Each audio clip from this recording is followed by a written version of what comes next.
Hello? Hello, can you hear me? Okay, good. Yeah, okay, I guess then we are about to start, all right?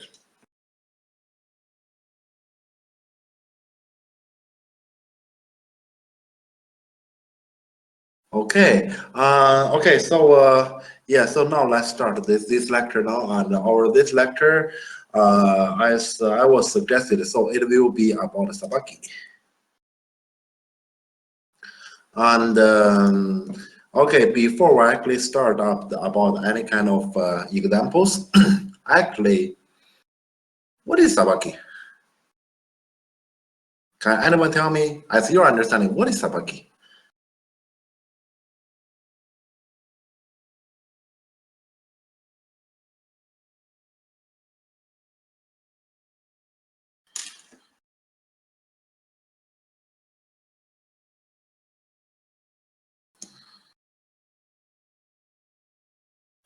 Okay. Hmm. Okay, that's pretty good. Mhm. All right. Okay, I can see there are many good answers. So you already know that. So basically, Sabaki is actually a relatively difficult technique that you're gonna use actually when you will be in a difficult situation or when you are in disadvantage. And so you're gonna play relatively light. Okay, I can see that. Also, basically, from your answers, yeah, let's say all those answers has concluded all those factors, which is pretty good. Okay, then I hope you also know that this is not an easy topic. So this actually refers to something relatively difficult. When I'm asked to actually take this topic to introduce, let's say I have actually thought over about actually our members level and how much you are capable to actually accept it. I want to tell that. So I have some in this lecture. I will have some examples that is relatively simple, but there will be also be some examples that is rather difficult. It doesn't matter. In those simple factors, I hope you all can understand it. In those difficult ones, I intentionally chose those that is relatively fun. And uh, also, I'm gonna explain if you have any questions. So I hope, let's say, you're gonna learn something out from this lecture. Also, you're gonna enjoy it, even if to some of you who may feel like my examples are too difficult. Well, at least enjoy it. Okay. All right. Okay.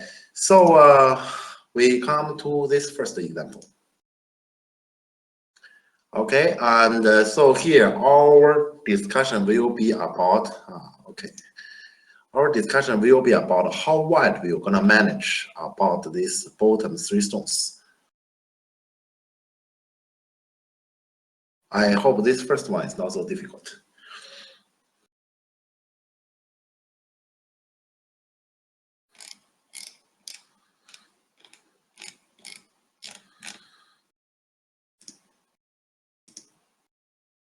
Huh. Win dot attach. Who has invented this proverb? I've never heard about that. Huh. Okay. And I5. Okay, Inazuma. Okay.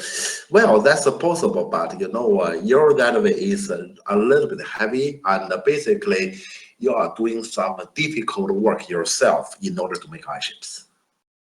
And here, I hope you notice, black has some sort of shortage of liberty at the bottom, at that H3, H2, two stones. Can you actually properly use those two stones, shortage of liberty, difficulty, and then you're gonna make eyes out from black help?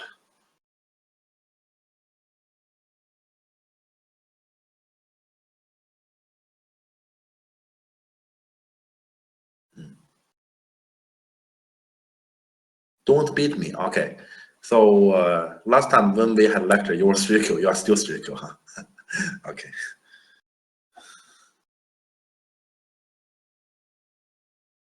Okay, but doesn't matter. Your move is actually pretty good. Okay, so please remember, this is actually the first thing I need to introduce. Yeah, let's say you're that proverb about when in doubt, attach. Yeah, probably you invented because I've never heard about it. But here we do have a proverb. That is, when it comes to third line, Sabaki, please do attachment. Third line, Sabaki, attachment. So here, the correct move is this attachment. Because, yeah, as Don't Beat Me has mentioned, this attachment, white is now aiming at next move, block here, so to capture the two. So black cannot really resist. Black will need to defend the two stones. And so what we're gonna get this honey and jump, for example, to make I shape. So in other words, we normally say, okay, here I believe you may know that we do not easily attach the opponent one single stone. Yeah, we do not easily attach the opponent one single stone here, because when we attach the opponent one single stone, we are actually making it stronger. But here the thing is, we will get two moves in a row. So yeah, when black answer, we will get two moves in a row on black one single stone. So we're gonna get the honey, and that will be our benefit. Like this, white we're gonna have a more I shape. Yes, because you know Inazuma is, yeah, of course that will be the case, because your way you are doing hard labor, you are actually making I shape all by yourself. Here you're actually relying on black help, you get forcing moves. Yeah, your way block and jump, you are doing the hard labor job. I have to say, okay, if as your way, yeah, you have played block here and jump here, you are just purely making it yourself. I'd rather, for example, here, you just play the tiger. Hi. I'd rather you here just play the tiger, which is also a threatening to his two stones. And then you can actually play elsewhere. This is actually a little bit more efficient than your block and jump way. Yeah, so here, yeah. But this is, yeah, this is a better way than your way, but this is not the most efficient way. Please remember, Sabaki on the third line, attach. Yeah, this is a simple example. I hope this is clear. Okay, yeah, then let's move on to the second one. And the second one, okay, second one is actually from A to Seki variation. Yeah, so normally here, okay, in this kind of shape, sorry, in this kind of shape, we know that as Joseki, white normally supposed to play at A or at B, and the black is the one who get K.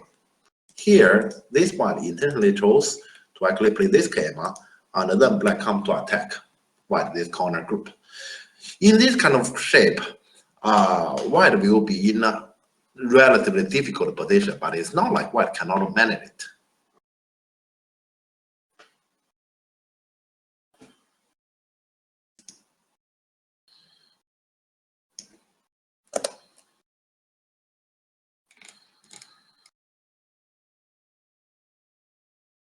Okay, and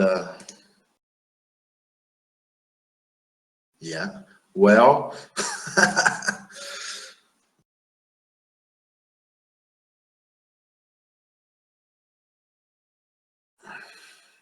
okay, well, you may say C7, but it is, okay, I have to ask, do you know what will gonna happen after C7 if the opponent will not gonna let you have easy time?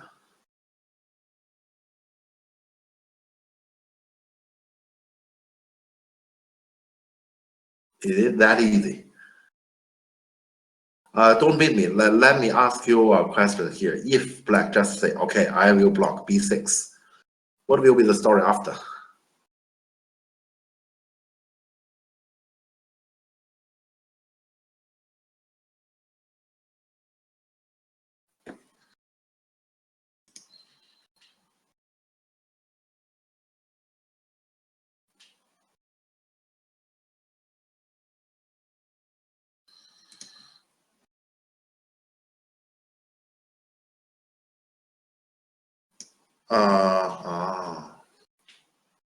Okay. So your plan is you basically will gonna sacrifice the cornerstones and only develop the left side. Is that right?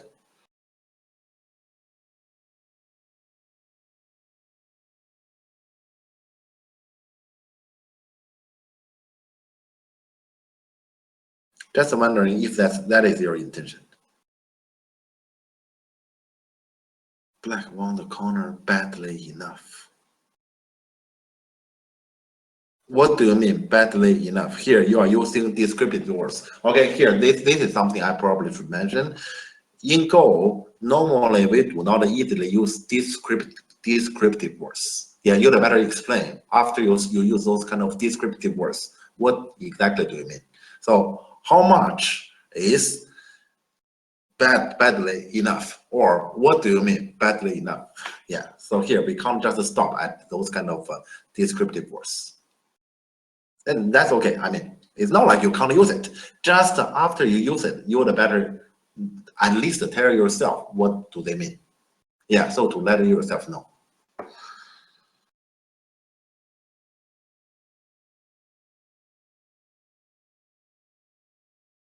Ah.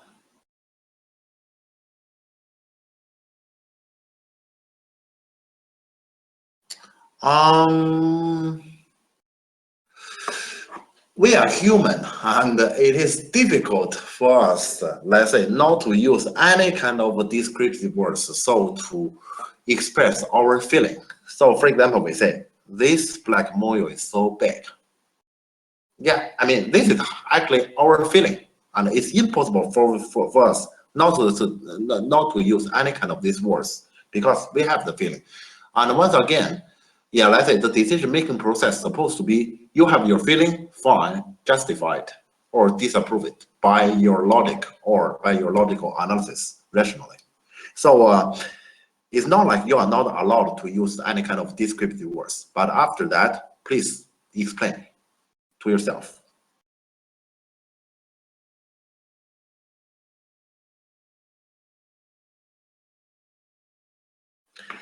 Okay, don't beat me. Let me help you a little bit. If you just say I will get all side stones and completely sacrifice the corner, um, that is the result. We will say black is slightly unhappy. So can you find something more specific that will gonna satisfy what need?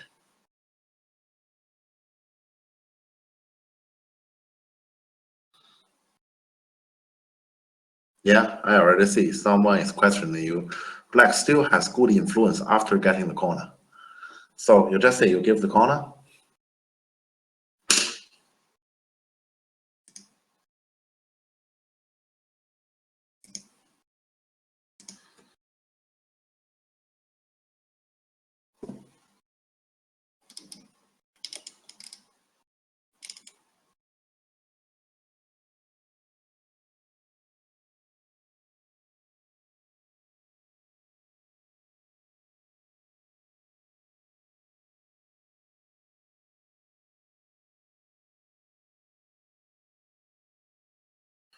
And what will be the result like that?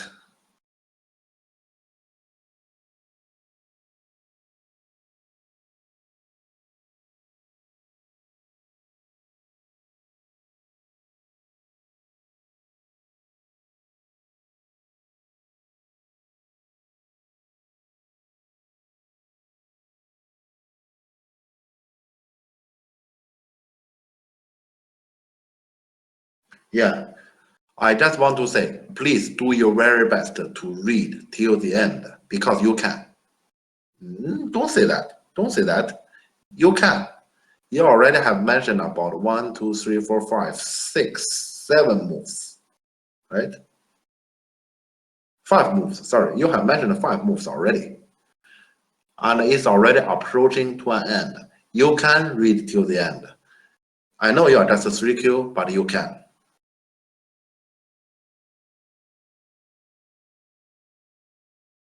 Don't tell yourself you can't, because you can.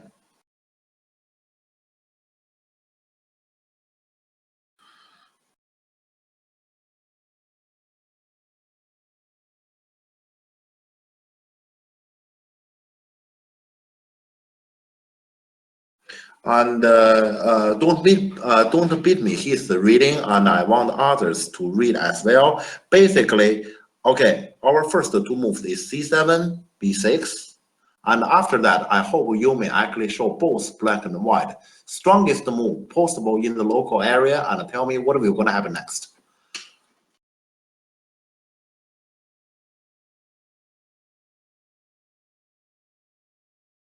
Okay, that's very good.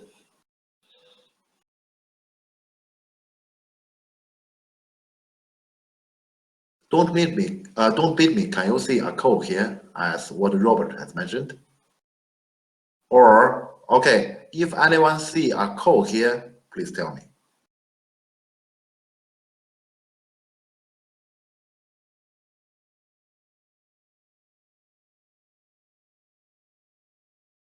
Anyone else see a code here, please tell me.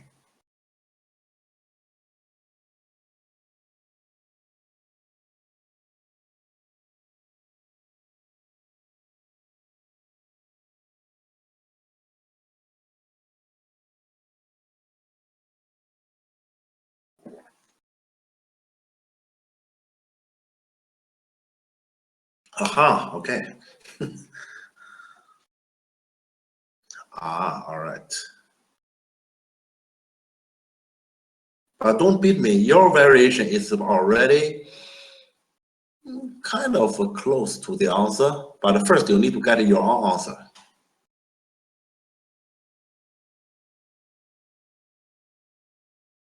Okay, you can see it, but you're not sure if your reading is correct. Okay, could you type down about your variation, please? Just one more by another.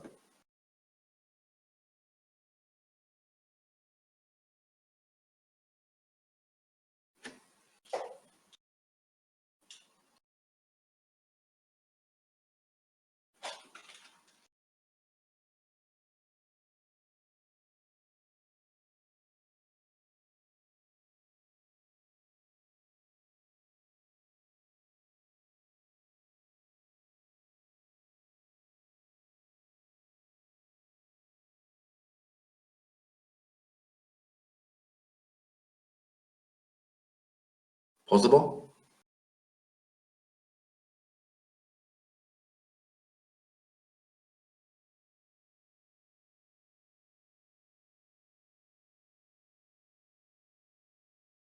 Oh, that is the call. I'm sorry, that's not the answer. No, that's not the correct call.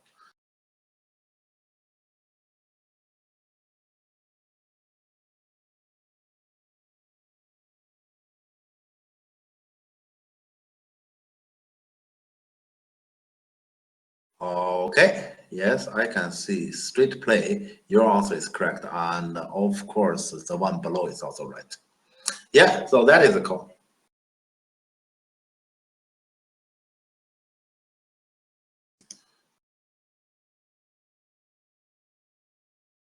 Yeah, this is the call.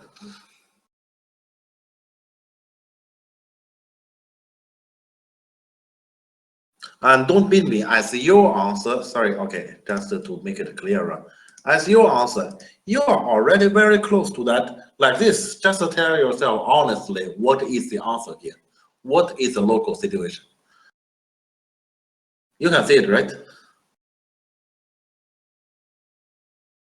Be confident, you can see it. So what is the answer here? What is the local result here, like this?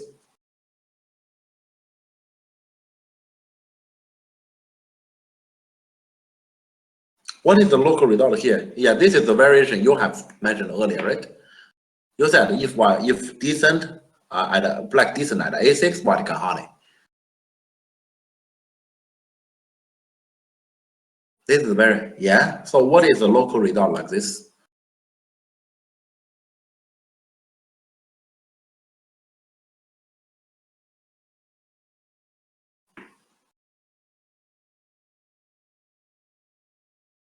Can you tell?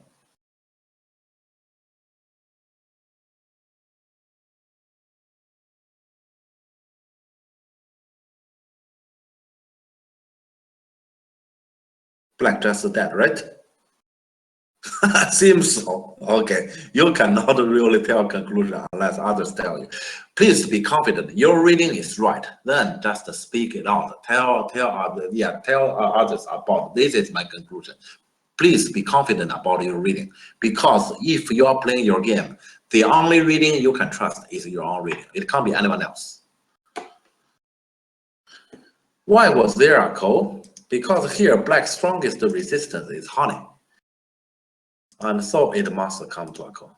Yeah, this is a stronger resistance than that black decent at A6. Yeah, that's why this is a call. Okay, but this is a call. Black take first. Look like black has better chance to win it, right?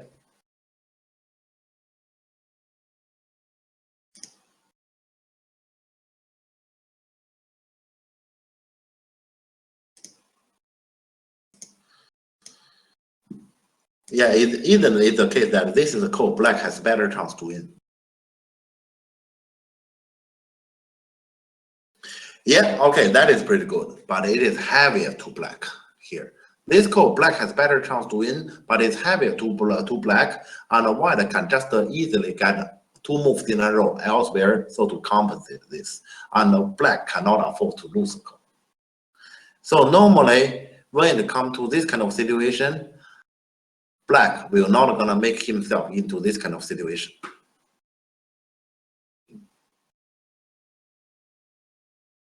Yeah, correct. So normally, if this situation comes, black, normally we're gonna choose to honey, white decent, jump. You can see white stones is at actually pretty low position, but white is also away from crisis earlier when black come to attack. So, okay, so from this example, don't beat me, your instinct is right. And once again, third line Sabaki, attach. Yeah, this is a proverb. Third line Sabaki, attach. Okay, I hope this is clear.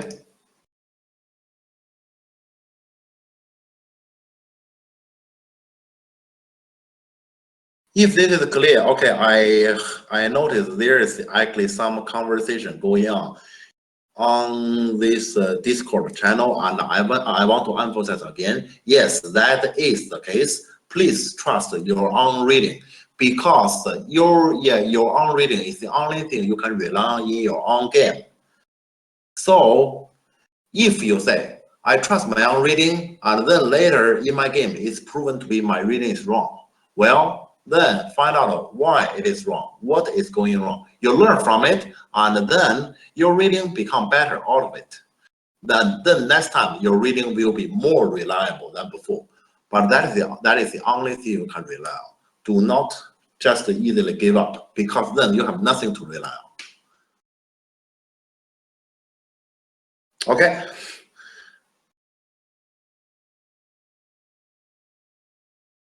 Yes, because this is a Sabaki lecture, so here Sabaki will always be the answer. But here, here I'm giving problems. Later we're gonna come to some whole board situations. That will be harder. And then let's say here, I have given 2 examples about third line Sabaki, and then the answer is attachment. Next one, it will already be harder. Next one, it will already be different. Okay, let's look at the next one. Okay, and this one, black last move is to play this one, pincer. No worries. No worries. As I said, Sabaki is actually a relatively high-level technique or skill, and it's not something that everybody can actually easily understand. So here, we have something harder, but it doesn't matter. I'm gonna explain it, and even if, let's say, you may not really understand much, maybe after my explanation, you understand something, and in the worst case, I hope the examples I have selected are fun. I intentionally chose some examples that is fun.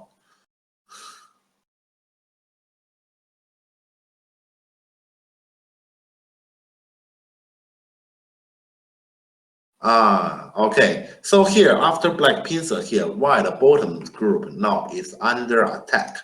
So we need to do something so to help it. And we are still in the Sabaki lecture, so we want to hopefully do some Sabaki so to make this bottom group be out of trouble and not too heavy.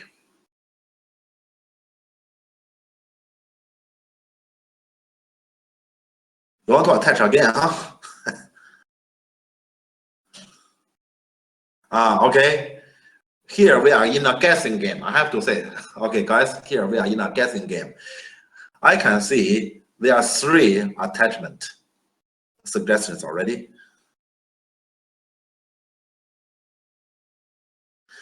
If you don't mind, first I would like to comment about M2. M2 is actually not a bad choice here. Yeah, you can imagine if you play at M2, black will answer at L2, and then you do get some I shape, but well, it's not enough for you to make a living group locally. You still have to escape, and you are actually making I shape as a hard labor again. Just yeah, doing every move by yourself. It's not impossible. It's just a hard way. Okay, I hope that is a street play. About M2, I hope I explained. Yeah, and here we are in a Sabaki lecture. So basically here, I want you to do it in a Sabaki way in order to actually solve this bottom group in a light way.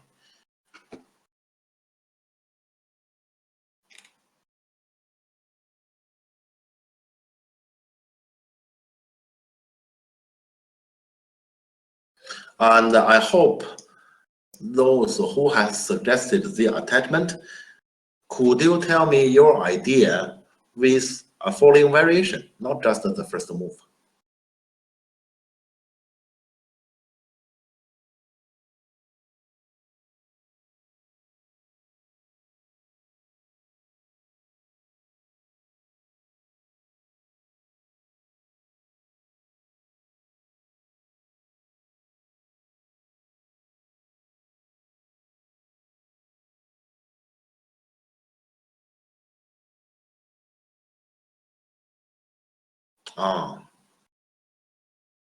Inazuma, you shouldn't like it because that way is once again a hard labor way. You are once again making I shape or to run all by yourself, and that group is heavy. Here, when we are doing in Sabaki way, we want to make sure our group will be relatively light.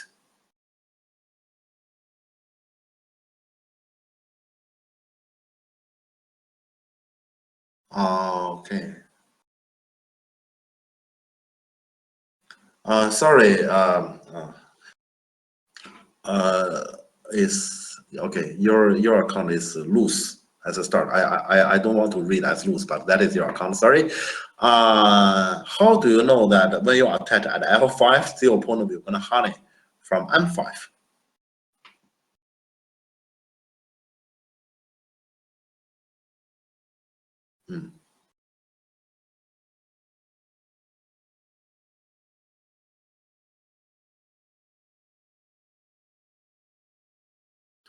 Hmm. Okay.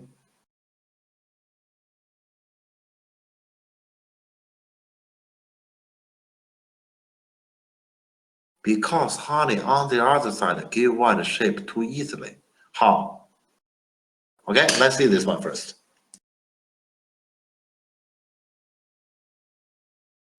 What do you mean this way will gonna give white shape too easily?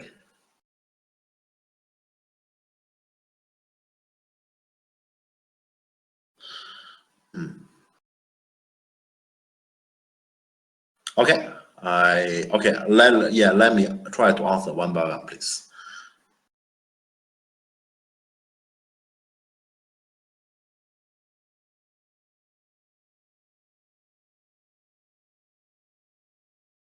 white can cross cut here. All right. Yes, white can cross cut here, and then if black decent, what is your plan?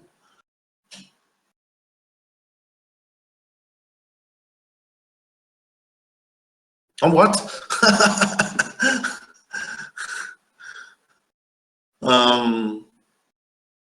So you didn't really expect yeah, so black will gonna not be here in your original planning.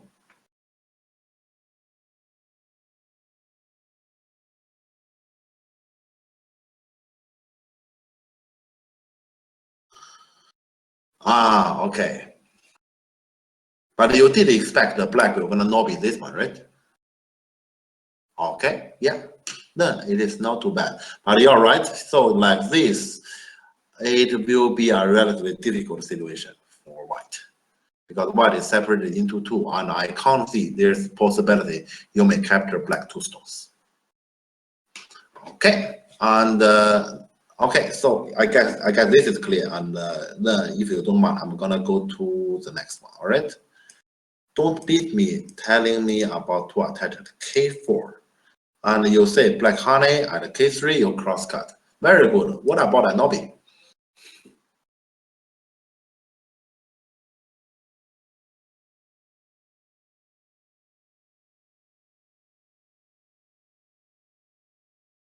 Honey here, then it will be exactly the same shape as earlier Luz has showed, right? Extend. So you are saying this one? No. Oh, you mean this one, huh?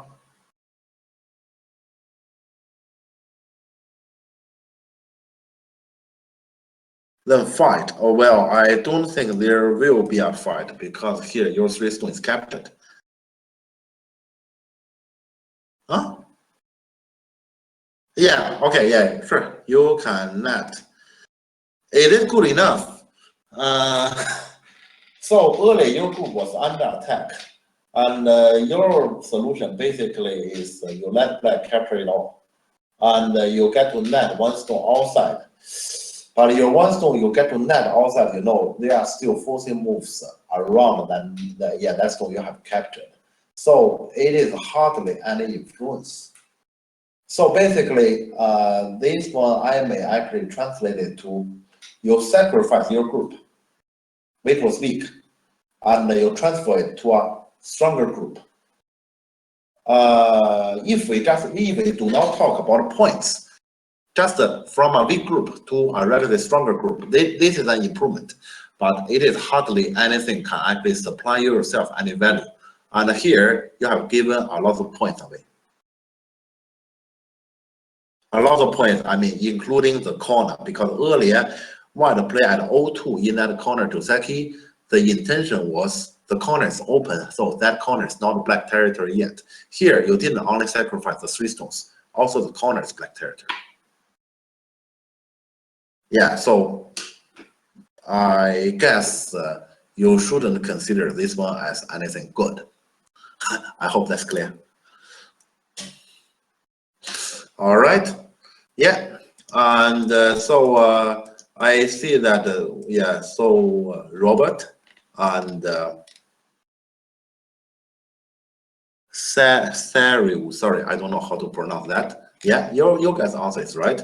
So here, please remember, this is another very useful way to do Sabaki on the side. It is to do crosscut. So when you are doing crosscut, yeah, let's say you are saying, my stones can die.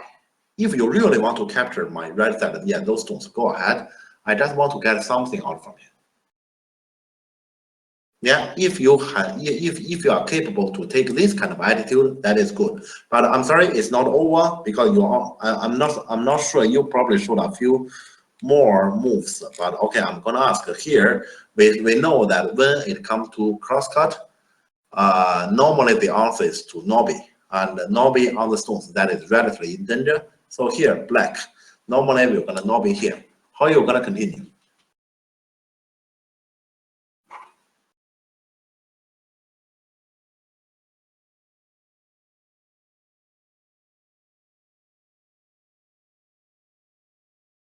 What is the fundamental root of why this technique is effective?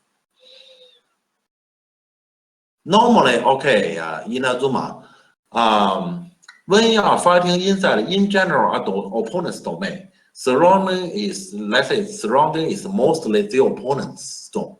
You know that you will definitely lose something because you are under attack. You will definitely lose something, right? So in that case, some of your stones are dead, or he captures some stones, or let's say from so he gets some points. It's natural. If you are, if finally he captures something, you get to settle a group and prevent him. Yeah, let's say prevent him to get anything big. Yeah, let's say inside his own domain. That is normally considered as your success. Is that understandable? Especially if you are capable to transfer it to something plus.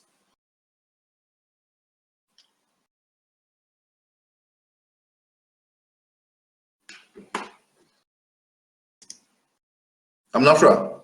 Is that understandable?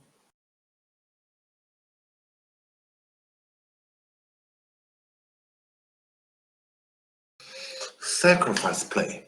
You may say that. You may say like that. Yes. It can also be considered as, yeah, let's say you have many stones or many pieces that can die, but the opponent can hardly capture everything. The opponent, it's very easy for the opponent to say, I capture one stone or two stones, but let's say to capture everything, well, he also actually might, but he needs to actually take so many moves to actually capture one by another. Exactly. Yeah, the last two lines are correct.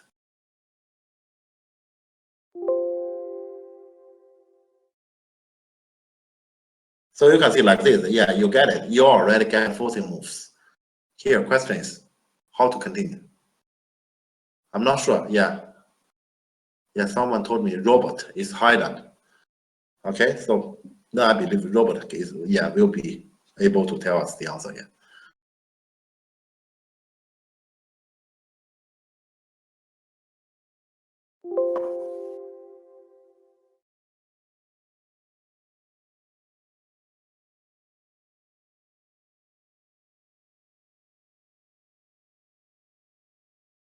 Because you just play the cross cut. Now we create a 14 move, but if we don't know how to continue, then yeah, let's say this technique doesn't really function well. We need to know how to continue.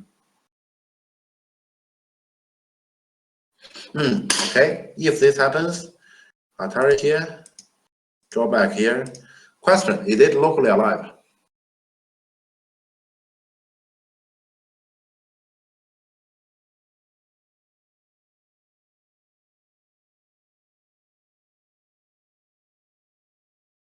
I'm just asking question. The answer can easily be yes.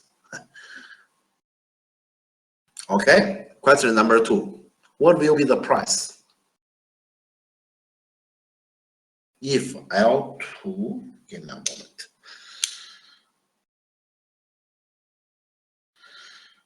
Okay, first you said is yeah, if white play L2, I suggest you to look into it a little bit. L1, okay, that's better. Okay, so you're gonna play at L1. All right. Yeah, that's okay. And you said the price is the left side. Is that the only price?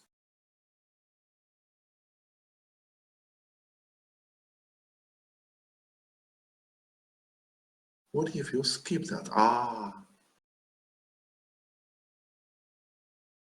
Okay, yeah, we're gonna talk about it next. But okay, here I still want to ask my question here.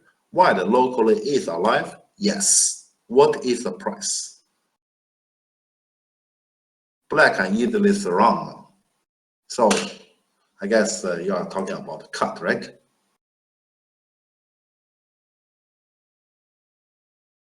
This is an option.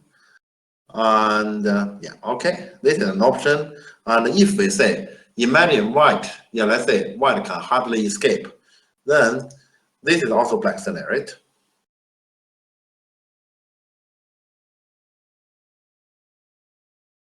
Two thread white leaving, I'm saying.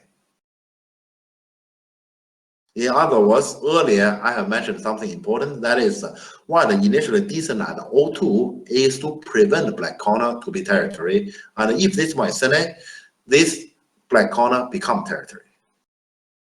So if you just Atari and drawback, this is simple, but you wouldn't really be happy to get that narrow living. I hope that's clear. All right, and loose that, drawback right away.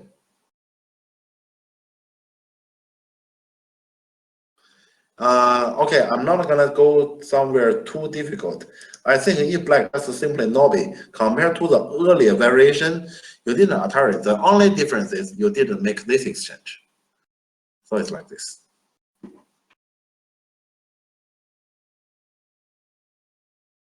So does it make a big difference? I'm not talking to loose 0, 0, 0.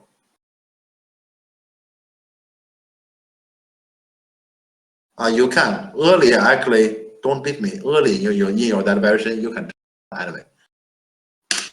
Then basically you are saying I'm still locally not alive. I need to escape. So earlier you did that crosscut, didn't really function. You are still have a heavy group that with you have to run out.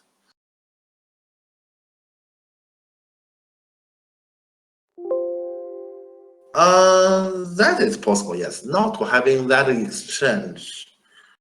You are saying it seems worse for white.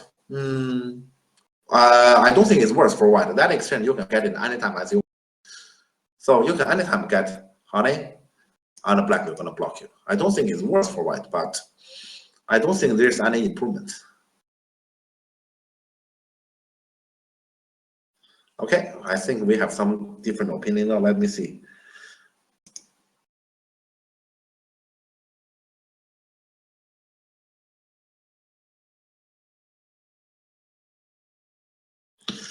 Okay, let me see. Atari from here, K2, and you're gonna play J2, huh?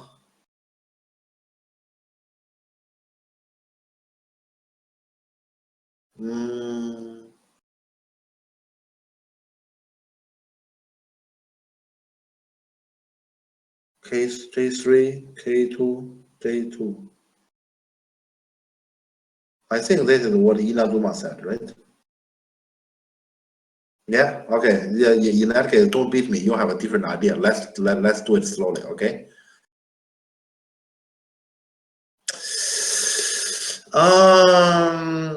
Okay, Inazuma, I want you to check out about your this idea.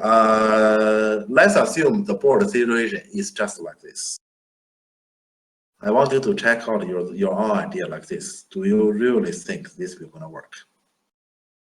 And if I tip you like this, you should probably think about what will be the obstacle, what will be the most dangerous reaction from black. Remember, I'm saying the most dangerous. Yes, the most dangerous reaction.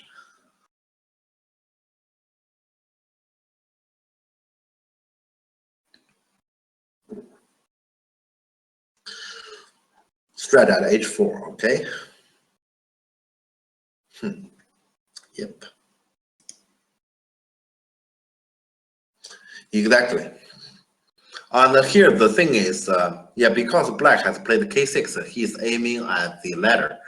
Here, you cut at L6, we're not going to release the ladder. The only way you can release the ladder is to go J6.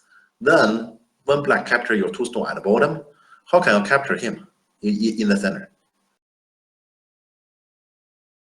Yeah, this is the problem. Yeah, okay, and here, let's say, in this shape, we're supposed to assume black has a ladder. Yeah, I understand that is probably what you were thinking about. But it's harder than that. And sorry, don't beat me, said this one.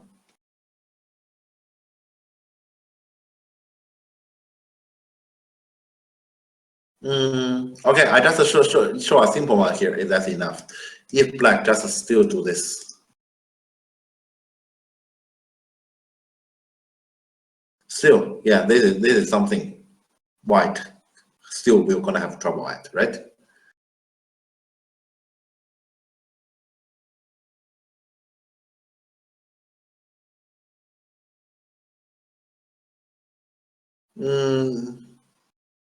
Yeah, I know you're gonna turn. And then he capture here. Yeah, let's say earlier in Inazuma, in her variation, it will come to this anyway. Yes, this is almost the same.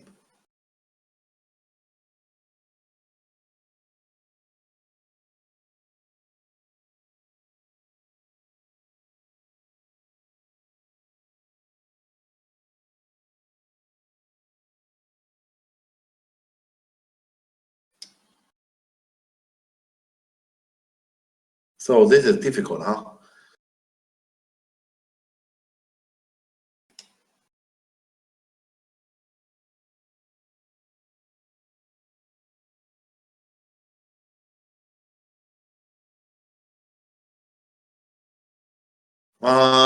Let's not easily deny the crosscut.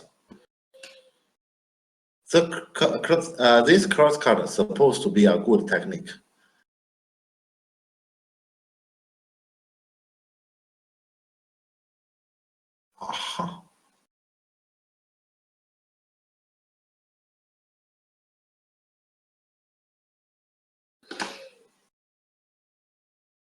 So you want to push first.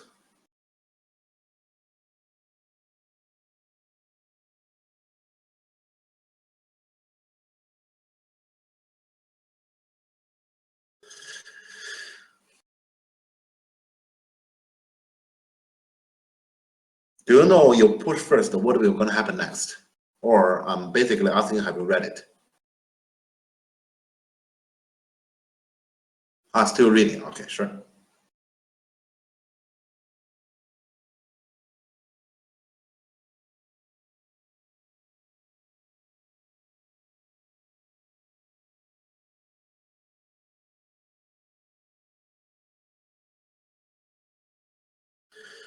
Black would play K6.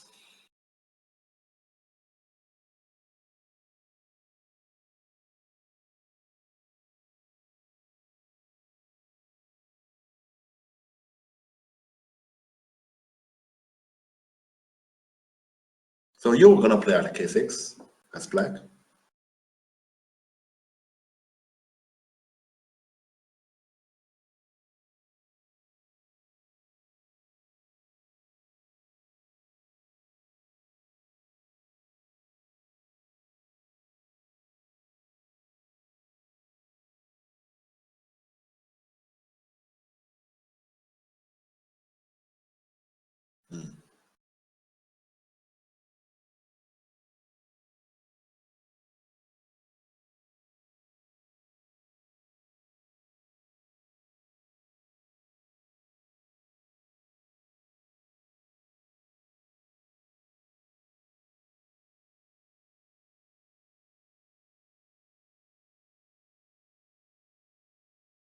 Okay, this is already very close to the answer. To save our time, I will actually show, let's say, what's supposed to happen, maybe.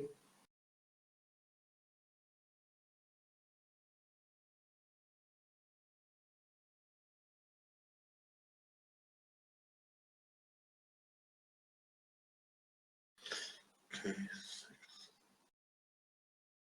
Why not?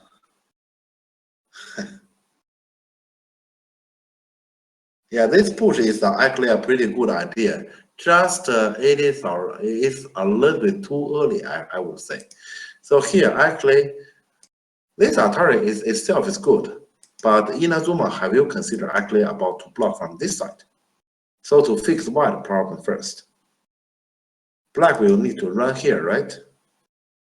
And now let's follow the push.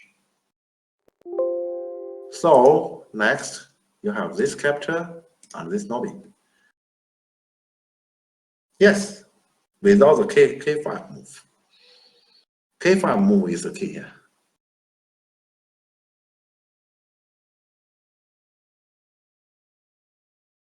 Yeah, consider K5 is mentioned. So I did that.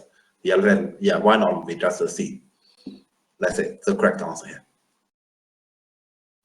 So you can see only by the Sabaki technique is not enough. You still need to read into it. Here we will need a lot of reading ability. Yeah, you need to be able to actually, at the moment when you decide I'm gonna crosscut, you need to be able to see this shape, then you dare do it. Otherwise you can't. You need to see this at the moment when you decide I'm gonna do crosscut. I hope I'm clear.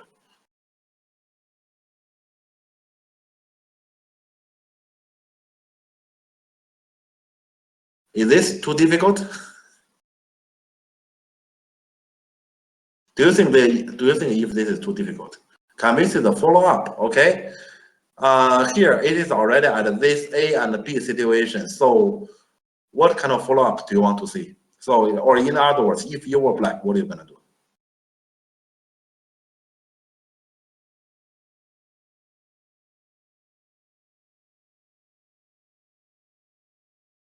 Black A or honey at K6. So in other words, you want to save those two.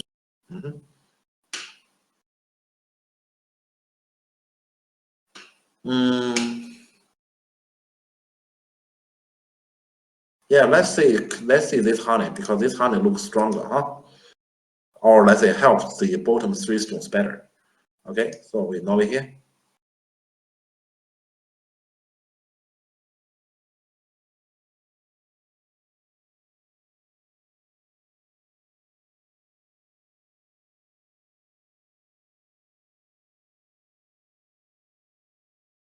Squeeze. What do you mean squeeze? How you gonna make the squeeze happen? I think when you say squeeze, that is something requires the opponent's cooperation. What if he doesn't cooperate? Yes, J4. And this one? Okay, what if he run? He refused to cooperate. Connect. Okay, this is a ladder. Yeah, this is pretty smart. You are actually stretching two ladders. But did you see here, he cut? This is a way to solve ladder in the center. And now,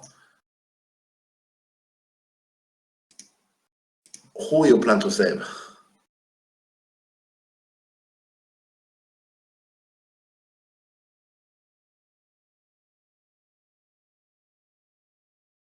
Is this clear?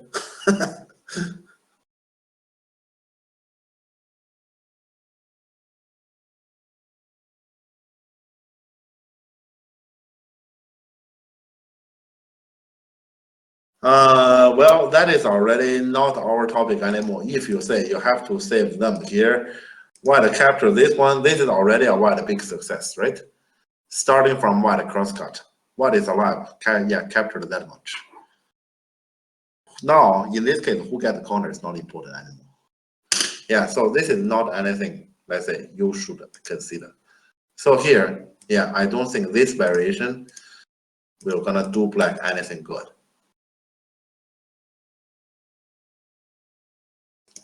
Okay, I hope this, at least this is clear. Do you have any further question on any follow-up?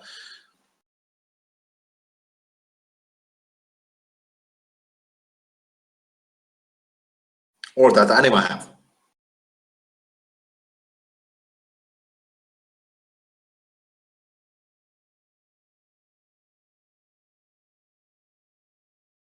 I assume then we are done on this one. Okay.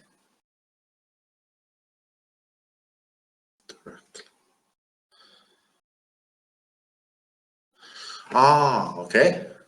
That I'm sorry.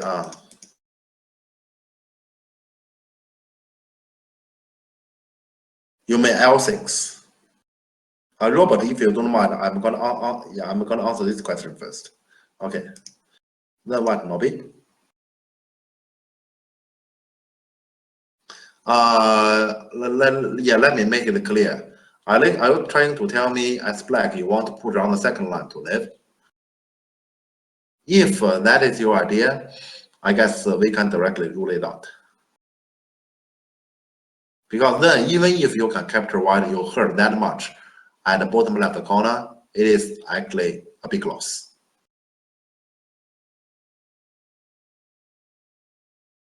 Yeah, that will gonna hurt a lot. So even if you are capable to live in that way and get to capture white, it is not a plan that is considerable.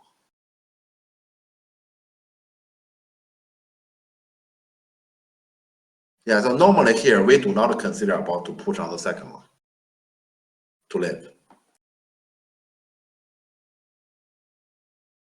Okay.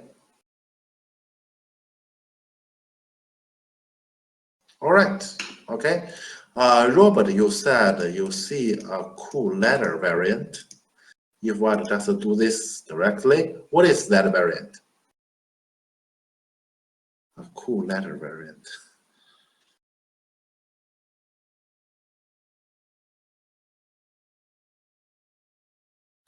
Ah, you are saying something like this way?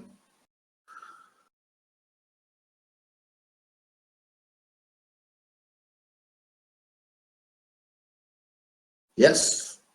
Yes, like this. This will be a ladder. Yeah, you're right. Your reading is correct. Yeah, if connect. Yeah, connect M4 and Y. Yeah, just do like this. Yeah, this will be a ladder. But this will not gonna happen.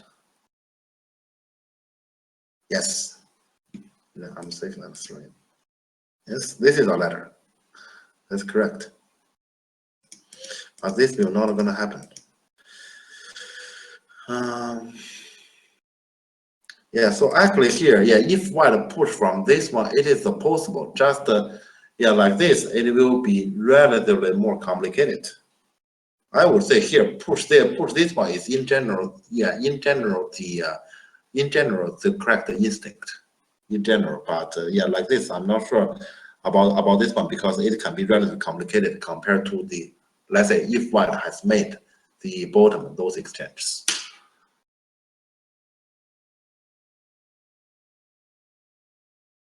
Yeah, but it's possible. But okay, yeah, okay, I'm sorry. Yeah, we have already cost 1 hour and we didn't even come to the fun part of the lecture yet. And I suggest we move on to the next. Okay.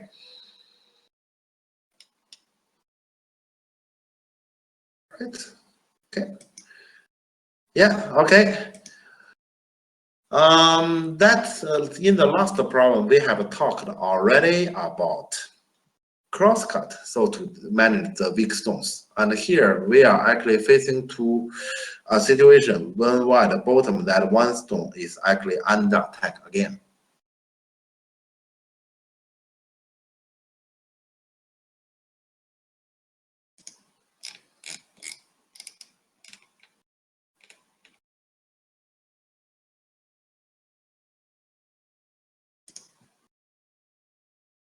Yes, white is always under attack because if we are not under attack, we will not gonna need to do Sabaki. If we are the attacker never do Sabaki, only defender does.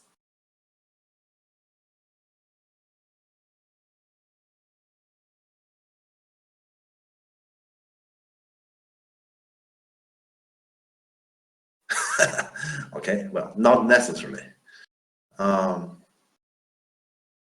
Attach and crosscut. Okay, very good. Yeah, your answer is pretty fast. Yes. So here, yeah, let's say I have to know what is your plan again if black nobby. Yes, I know. Yeah, let's say I know that if I just hurry, you're gonna say sacrifice. But never forget, please never forget in your mind. Normally, when it comes to crosscut, you're supposed to consider the opponent you're gonna nobby as the strongest reaction. It's not Atari, it's nobby.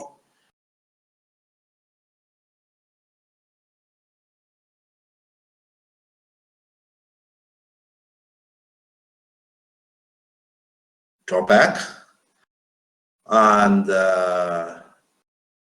then black just play h3. What is your plan here?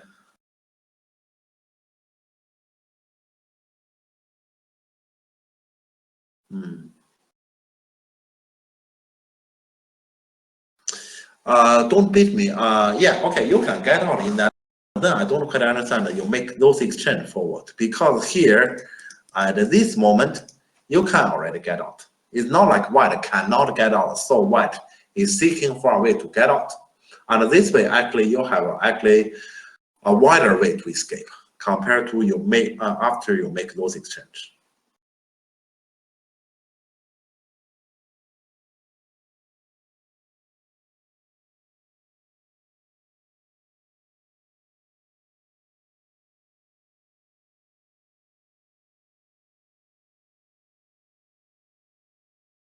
Is that clear? Yeah, actually, you could have actually run out like this to a wider way, but your way actually you make it narrower. Yes, there is. However, you need to come back to connect still. Okay, let's look at it. You do like this, so he push out. There is a shortage of liberty, but still, yeah, you need to connect by yourself. So still, yeah, let's say you will still have to run out by yourself in general. You did get something out from there. It didn't, however, change the fact that you are actually still a big group needs to run out. Okay, doesn't matter. This is actually a variation come game, and in that program, this variation black novi this has happened. I'm just gonna show what happened in that program if you don't know, okay? Because yeah, so here in this game, white black answer this novi. White just did the Atari and block here. Inazuma looks familiar. This is earlier the variation we have discussed, the latter one. And here the latter one will still happen, and still black has ladder. So what is going on? So Atari, and Nobi. So like this is a ladder variation. White can only do this. And black turn here to capture this one, honey. This is not like I'm showing. This is actually exactly what happened in that program. And this is considered as local wide success already. Because, yeah, that medicine is sacrificed, but white get actually outside influence.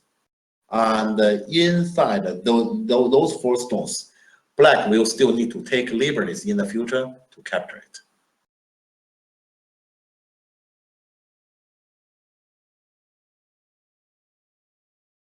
Yeah, so after the game, this variation is considered as a success to white. I know, and that is why this one I decided to show it.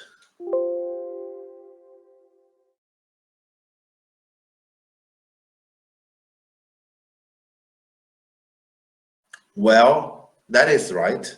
And I believe you might actually have the question on, is it worth it? Right? I believe you have the question because after all, black get a lot of territory there.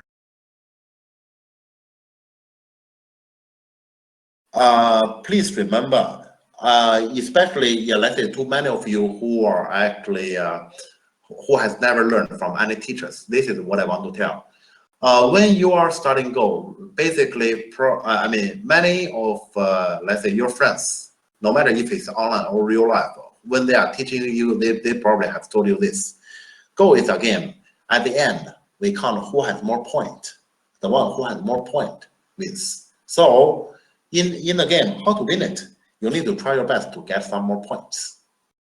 I believe many of you have heard about this kind of teaching from someone that is stronger, right? Is that the case? Points, yes. I want to tell you, in Asia, when I have studied Go, I never learned those. My teacher just have told me, do not defend, do not care too much about points. please fight. That's what my teacher has told me. Yeah, so here, I hope in your games, gradually you're gonna appreciate the value of influence, because those, this kind of strong shape facing to the outside will gonna benefit for your future fighting. And inside, it is a lot of points, but it is inside, it can hardly impact the rest of the board. That is why that's it. I hear what I've showed is actually a variation has happened in pro game, and after this variation has happened in that game, this variation is considered as a wide successful Sabaki. Please remember, let's say to most of you, please think less about the points. Think more about attack and defense in the middle game. Less about points, more about attack and defense. Remember, it's just like, well, how to get a good life. In order to get a good life, we need to have money. So we want to be rich. Then question, how to be rich? Please remember, to be rich is not like every day I think about money. I think about how to earn money. That's not the way. The way is to work hard. And when I say work hard, you concentrate on your work. At that moment, you're actually not talking about money. You are not doing anything for money, actually. But money will come to you automatically. That is the way.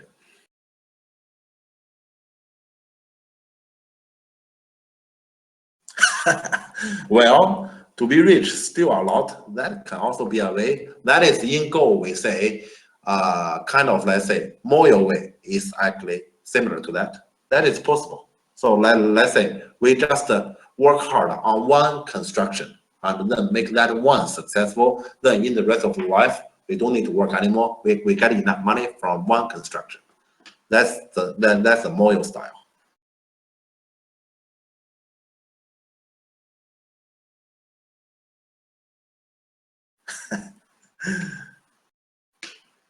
All right, okay, doesn't matter. I just want to I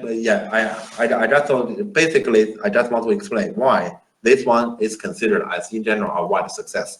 And I hope in your games in the future we're gonna mention more, you emphasize more about, let's say, attack and defense and its related factors, not points.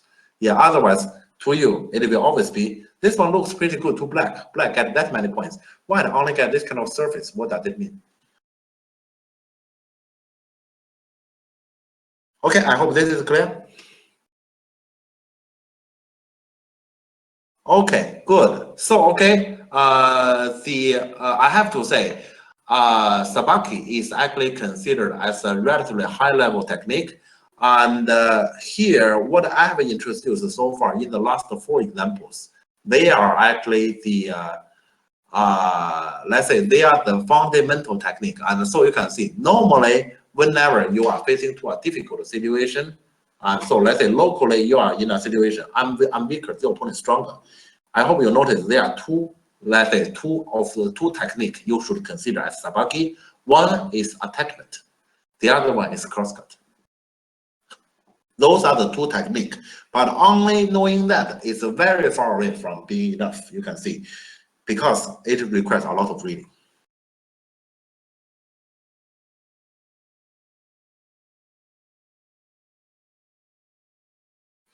I'm sorry, hidden attack and defense based on the right direction, which is based on points. No, that's not based on points. That is based on value. And the value is different from points. Remember, it's value.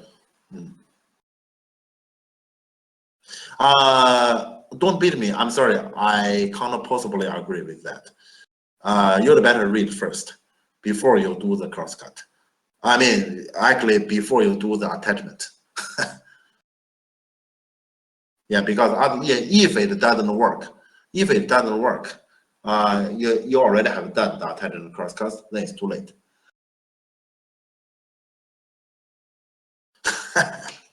All right, okay, let's come to the, let's gradually now we are going to go to the interesting part of this lecture. And all right, so this is now we come to whole board situation, okay? And this is actually Yeah, also a program situation. This is actually a relatively old program.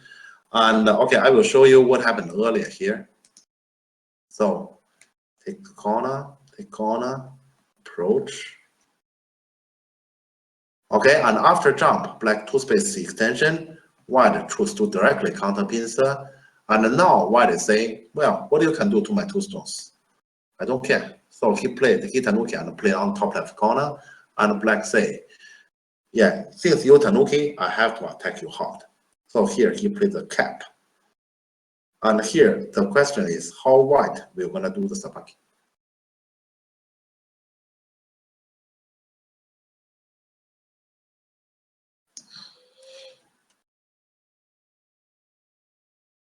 And here I want to give I want to give a tip. Please pay attention on black weak shape. And when I mention weak shape, do you know what are weak shapes?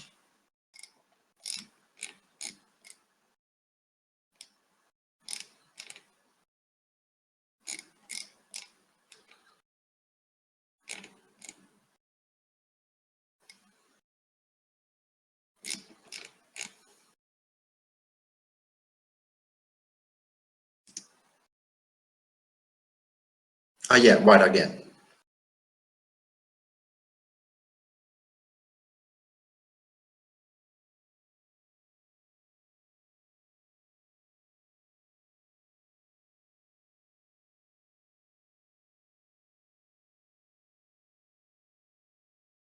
Large elephant jump. What is large elephant jump? I'm sorry. I understand the rest. I don't understand what is large elephant jump.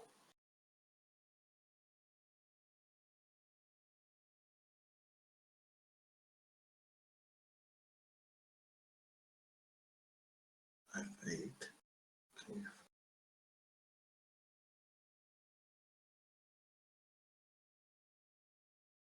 Hmm? Okay, I just want to remind here, in this case, we refuse to be hard labor. Or let's say, in today's lecture, the example that I have given, in general, we refuse to be hard labor. Okay, we want, yeah, let's say we want to actually get our group out of danger in a relatively easy way, not a hard labor way.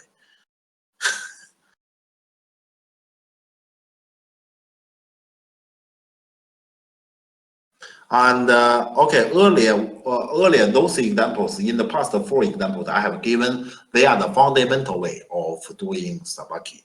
And this one is the whole board situation, and this one is from a program. I want to tell you from starting from this one, we enter something harder. And let's say here I showed the example, and you may actually tell me how you think, and then I'm gonna show you what happened in the program. Let's say starting from this example, in the following, I'm gonna do in this way. The following, most of them, they are pro game. One of them is my own game. And at my own game, we can have some fun. Because I don't mind that, let's say, you are saying, Jeff, you are so bad. It's fun. let's not laugh at the pro game. At my game, you can do whatever. C3, E3. Ah. Yeah, that is pretty good. But here the thing is, we cannot just stop at some sort of attachment. We need to make it systematic.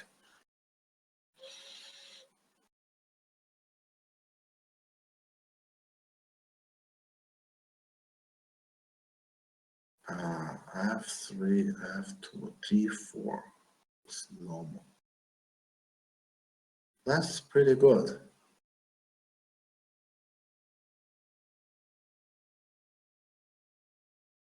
D7 is a super hard labor.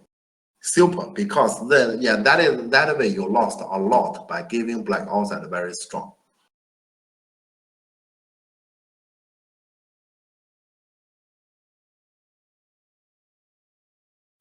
Okay, loose. Okay, if you don't mind, I start from your variation because your is very interesting. And then G6. So run out like this. I have a question to you. if you want to run out at G6, you could have run out at G6 right away while you make those exchange.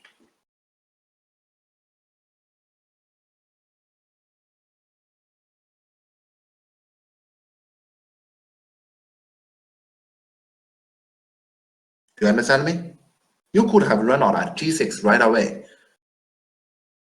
to keep RG in the corner.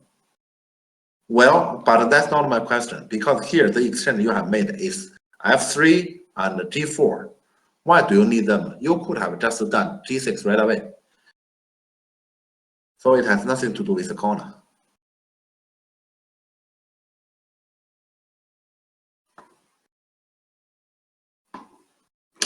Do you understand me?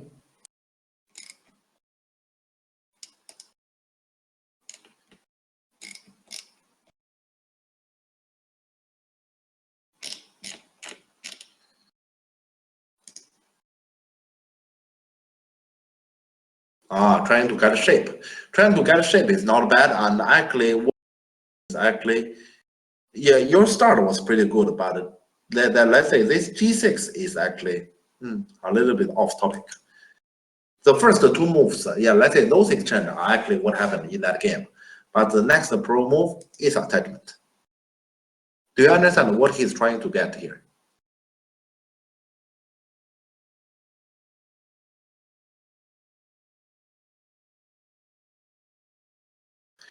Yes, leave in the corner, but what exactly here he's asking? I want to tell you, okay, first I will show you what happened in the game. Yeah, okay, that is correct. So I actually it is E3, sorry, it's E3. So I at E3 isn't it? So here, what happened in that pro game? This is the variation. So black cannot endure it. Black played that Atari and give white the corner. This is what happened.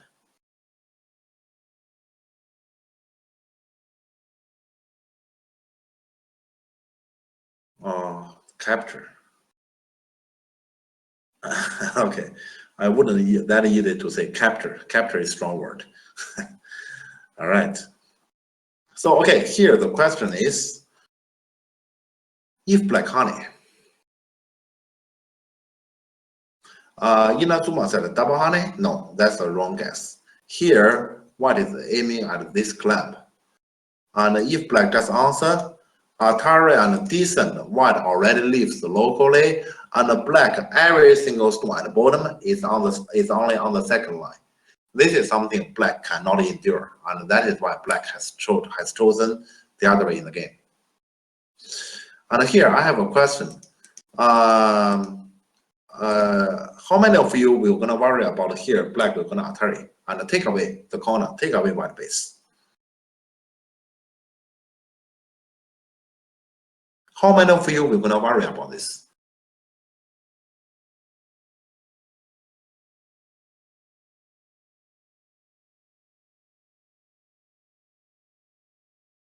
Nobody? Nobody will gonna worry about this, huh? All right, okay. So, okay, if you don't worry, tell me what are you gonna do as white?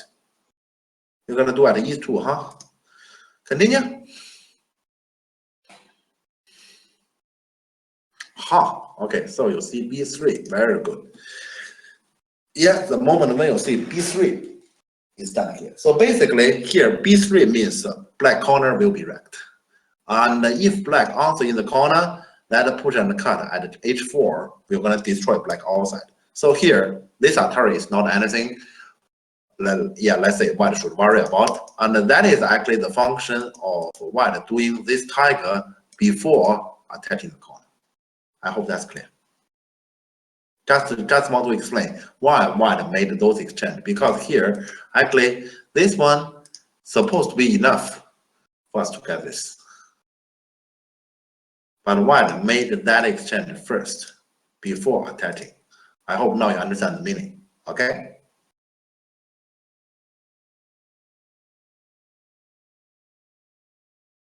Okay, if that's clear, I'm gonna move on, all right?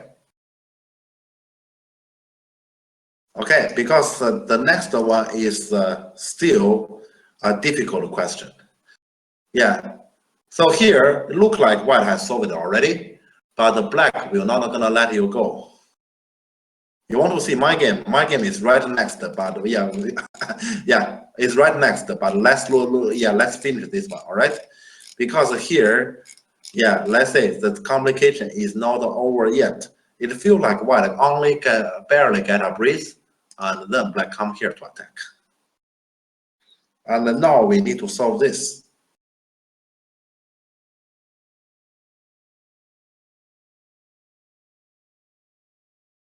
Once again, okay. First, yeah, let's say we need to get first. What does black want?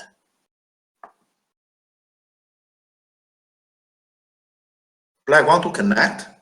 Sorry, don't beat me. I'm not sure if that's an answer to my question. My question is, if when black here, what does black want? Okay, so that's not an answer to my question. Okay, doesn't matter then. So what does black want? We first need to figure this out before we say, yeah, we're gonna do something.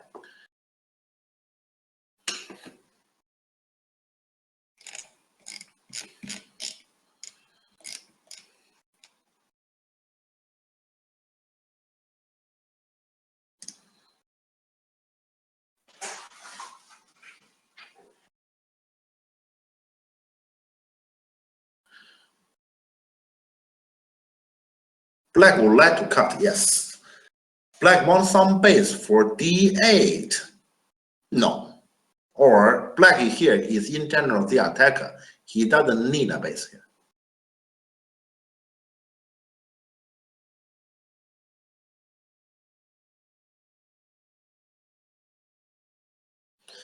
That's correct. So here, let's say when he does this one, he doesn't want your corner to live locally. So if you just answer this one, black honey, what this corner group is not alive. This is in general what he wants. So here, yeah, now we already know what does black want. How should we manage against this attack?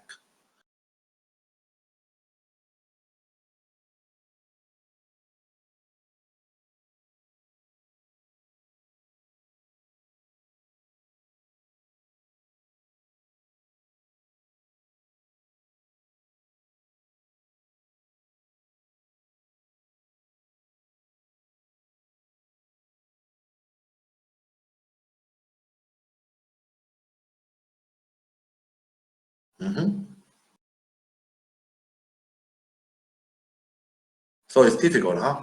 Because black can cut off. You said e5.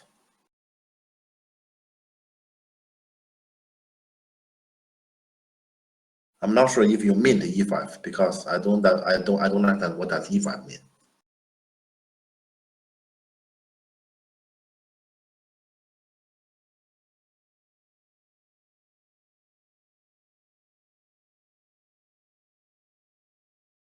Yes, okay, connect at f4. We're gonna give black a lot of cutting points, but do you have time for it?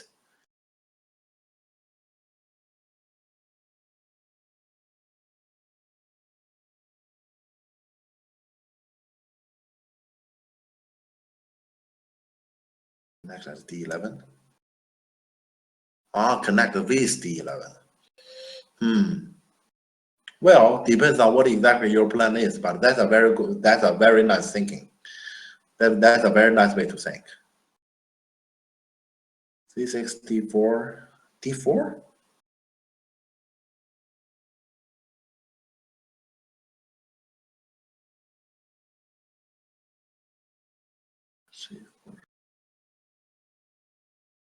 Okay, that's very good. Okay, that's very good. So here, I'm gonna show what happened in the game. Yeah, because here I can already see, let's say, yeah, a pretty close answer. So here we are doing Sabaki. The answer is this attachment. So basically, black is emphasizing if you dare cut, I have the second line honey, and I can capture the corner. And also outside, there's also that d6 cut. That's what he's talking about. So here, this attachment to prevent that and still strike to cut. And in the game, yeah, after this one, yeah, it's simple, black cut off here. So to say, I just capture here that there's nothing you can threat me.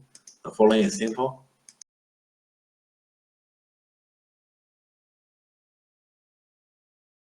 This. Did you see that? Once again, we give away territory and we get influence. And here, I hope you notice this is a result. Actually, this is actually a clearly good result for white because white corner is not completely dead. Can you see that? Yes. The corner, look at the corner. Is white corner completely dead?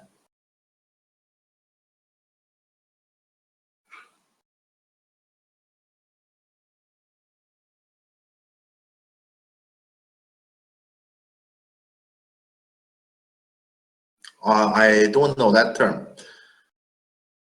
What is tripod? Yeah, before is selling. Before leaves, huh? Okay. You all can see before, black before, white before leaves, huh? Ah, okay. Yeah, that group actually here with a black F2 stone is leaving supposed to be questionable, but white also have a cutting point, cutting stone at F3 here that we're gonna help. In theory, actually, we may say here is a code to leave, but that is a code way to have it to black. So normally we say white this corner. If white want to in the future, white can still live. Yeah, it could be a code, but normally we do not consider that one as a code. That's way too heavy to black. Black, we're gonna lose everything.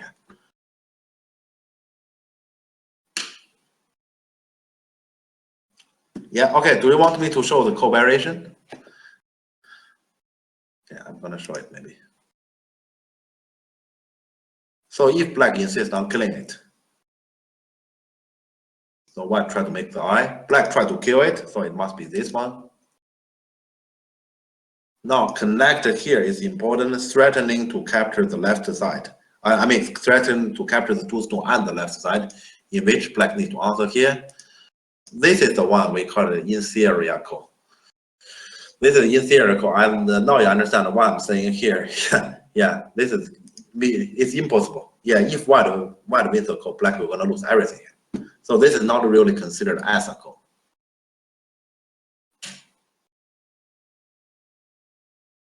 Okay. Well, okay. I hope this one is. Yeah, that's about right. Okay. Yeah, that means, let's say, this corner is not a black territory yet. So in the future, if black want to kill the corner, yes, black does need to spend another move, or white can still live in the corner. So you may say, when you actually count this corner territory, you may count half into black pocket. I mean, half of the inside part. Of course, yeah, black definitely has captured white 4 stone there.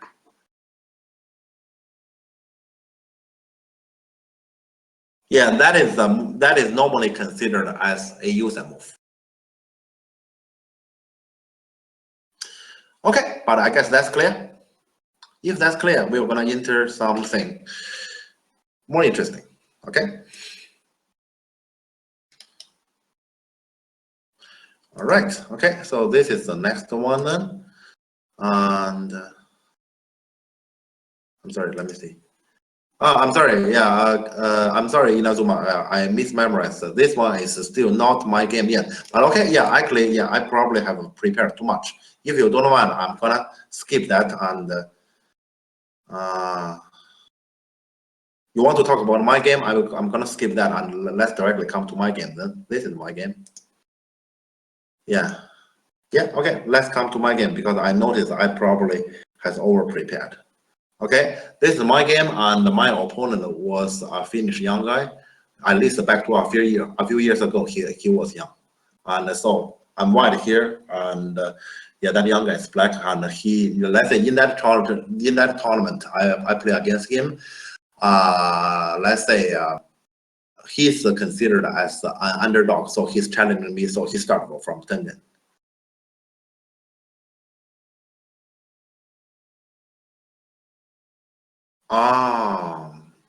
Okay, I will try. I will try. But yeah, so for now, let's talk about it.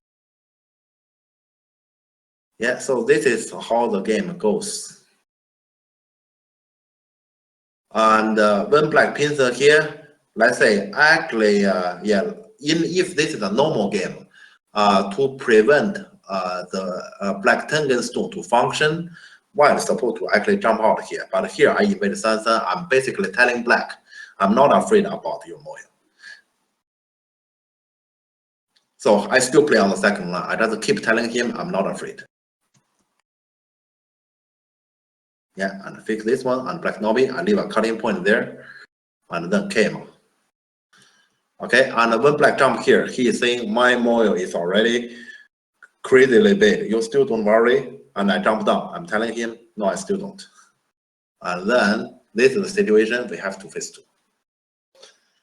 Okay, can anyone guess where did I play next in this game?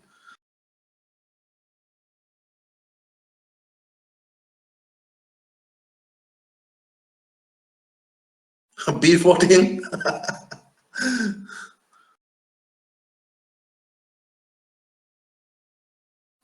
Okay, so yeah, this lecture is, but remember, let's say the first few examples I have given, that's actually fundamental Sabaki skill. Here we come to a real game, and only those Sabaki technique may not be enough. So here, I mean, I hope you will not gonna just easily guess. Okay, we're gonna directly use, for example, a crosscut. Oh, okay, already 2 of you have guessed my move, so I'm gonna play my move. Yes, in the game, I invade. Yeah, in the game, I invade here, and yeah, this invasion, of course, is threatening to get the connection at B14, while also threatening to get out. And however, here, if I'm honest, I play here to die. Yeah, if black has answered here, my plan is to actually let that stone die. And I will explain why is that. Because here, if that stone is dead, white will have one great advantage. That is B14 as a user will for sure be white center. White will for sure get it in center. But that's only one, because earlier if without this stone, white could have gotten that anyway. But here white will gonna get another advantage. That will be around this area, white will gonna get some forcing move because that stone is dead. So compared to directly B14, white will gonna get one extra benefit. And that is the reasoning why I play here, and I have prepared. Black will gonna play this Kosumi, and then that stone can die.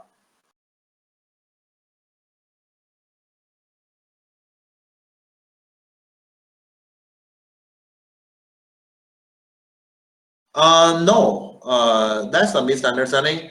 If, for example, this exchange has happened, this one is still my center. I didn't lose it at all. I will get both. Yes, I will get both. So initially, Inazuma, when you suggest B14, you will only get B14. Like this, I will get both. And so here, of course, white wouldn't do this B14 right away. For example, white just run out from here. That inside stone will gonna help. For example, that stone will gonna be helpful for in the future, this push and cut.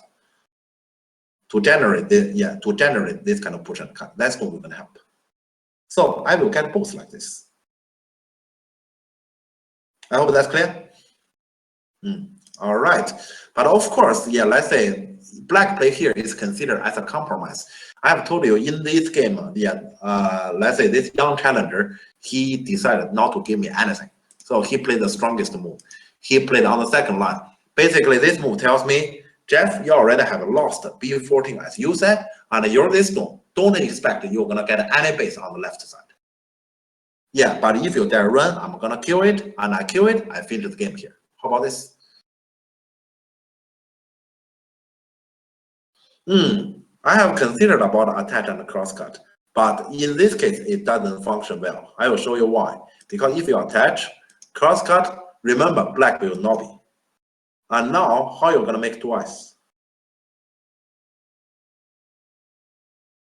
You did get forcing move, but how do you get twice there? And if you say, well, I can sacrifice the original 2 stone and turn to the other side is full of black stones.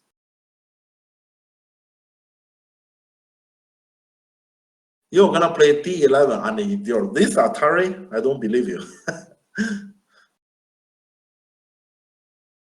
Yeah, because the other side, there's nowhere to run. Without it, that is probably a better idea. The problem is still, okay, yeah, the opener, we're gonna do this, and I hope you notice the function of this stone.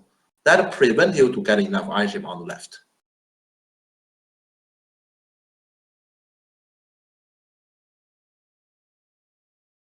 Yeah. All right. Okay. I will show you what I have done here. Please remember, when you are doing invasion into this sort of model, and I hope you notice before this sort of model has happened, white already kind of got a 4-corner territory, right? So white is in a clear territory leading, which means when white invade here, white just need to get something out from here to prevent the black to get it all as territory. White will be happy. So white doesn't need to say, I invade here this stone and this stone must leave. It doesn't have to be. Yeah, so I will show you in the game. Let's say when we want to get a group to leave, we need forcing moves. And for now, we can hardly get any forcing moves here yet. Okay, so in the game, I pick this one.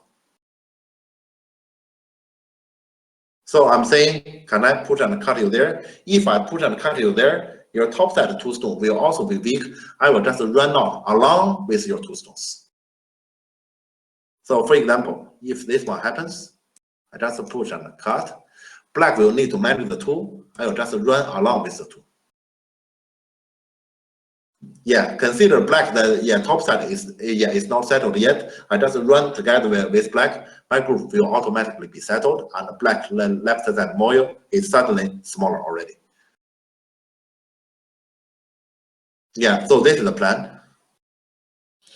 And in the game, I have told you that this black young guy, he's challenging me. So here, he decided to fix the cutting point in this way. He is saying, he is saying, well, even if you get to take away my left side, look at it. On the top side, I already have a new model, and now I'm not afraid about your push and cut. Ambitious, right? And also, he's also kind of straightening the corner. So on the top side, like this, G18 decent will be his Senate. So his top side now is already pretty strong. Okay, well, now, yeah, we are in this kind of situation, and white has 2 stones that is relatively far away. Can you find a move for white that is flexible, but also sort of make those 2 stones contact to each other? Sort of. It also needs to be flexible.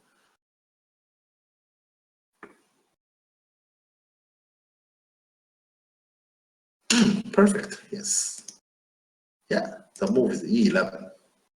Yeah, so here you can see this is a way to actually do Sabaki inside the opponent's domain. You can see here, actually, this is a weak shape, cave, the opponent can push and cut. This is another weak shape. This is actually elephant jump, the opponent can separate. So the point is, anything can die, once not everything is dead. This is basically what we're supposed to obey when we invade the opponent's domain.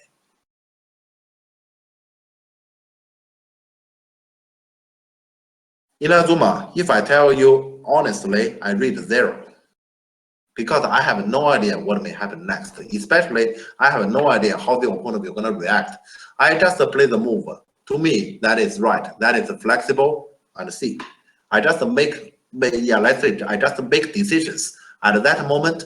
Seems to be right. Because you can't possibly read it. There's just a way too many possibilities. There's no way for you to read this kind of thing out. Don't beat me, that's correct. Yeah. So here, that is why here I'm introducing about shape here. And as my judgment, this is supposed to be the best here.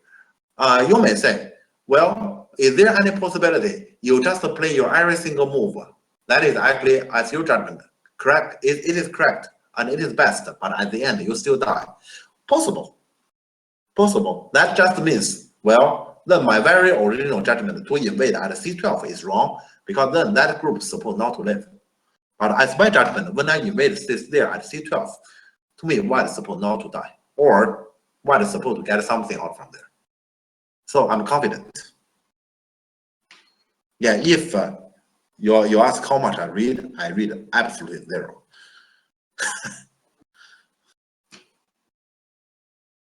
I hope that's clear. Okay, but okay, if you have any these kind of questions, please just keep asking. Okay. Okay, so in the game, yeah, this happens, and black in the game, black separate here, because to separate that G13 stone, black doesn't need to worry about the push and cut, and also white we're gonna lose a lot of space at the outside area. You're right, black wants the top, but actually, more accurately, black wants everything. Black is basically taking away white this group potential space.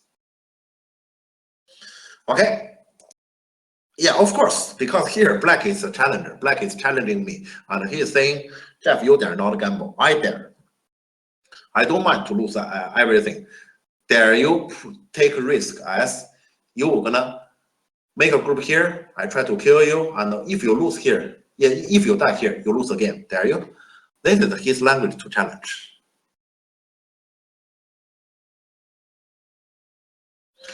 Yeah, you're right. So here E10 seems to be forcing, and this is actually originally why white has played E11. So here I played this push. And the thing is, I have to be honest, in the game I didn't really expect my opponent next move, he played a very calm move. He played this one. He played this one. Basically, he is saying my this stone it already has completely lost its function. And in the game, although I play this one, I play this honey, look like I get some forcing move. The opponent has red and he decides to push here. And he is saying, you can't capture anything. And now, please come to my super strong shape at the bottom left. Yeah, this is basically what he's doing here. Okay, and as I have mentioned, this is a game I have played back to, let me think, 5 years ago. 5 years ago. At that time, let's say when I read this game, let's say just a few days ago, when I have prepared for this lecture, I can see that some of my moves are not good. Yeah, nowadays I can play a lot better ones. So in that game, here I played honey, and he connect. This is actually a bad exchange. Here, if I play notice, for sure white cut. Because cut, although it means those two stones are gonna die, white we're gonna get a lot more forcing moves outside. Exactly. Yeah, so here white still should cut at D12. To cut there is correct. But yeah, back to a few years ago, let's say I wasn't too good. So I just played honey, he connect here. You can see there's two cutting points there, right? Yeah, at this moment there are two cutting points here, and actually white is in a relatively different. But please remember, when you are fighting inside the opponent's domain, you cannot just manage to connect any of those cutting points. On the contrary, you really hope black will gonna cut it, because when he cut, he will gonna supply you the forcing move. So in the game, I decided to peep this one. So to tell him, this shape is not too strong.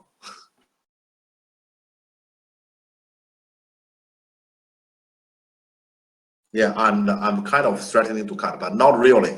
Let's say, to be accurate, I'm threatening, and I'm going to jump down here, and then you will have to fix the cutting point. Then I'm going to leave on the left side.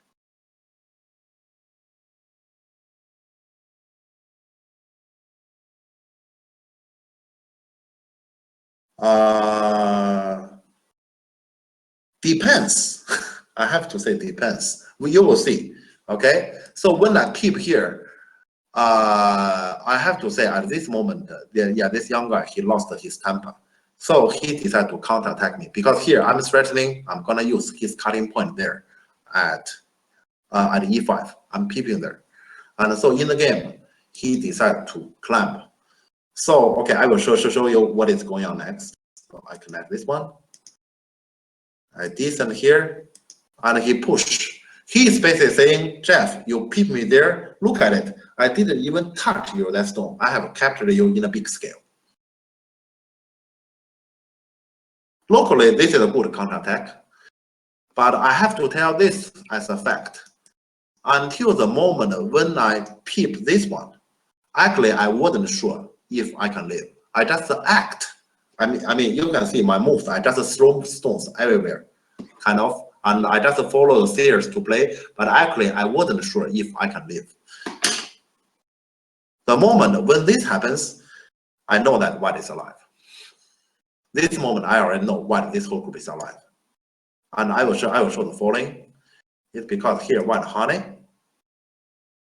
and then white honey from here, aiming to drag that stone out. So black cannot let that stone out. White Nobi. Okay, look at it at this moment. It already ensures anytime when white tiger here, this tiger is suddenly aiming at this cut.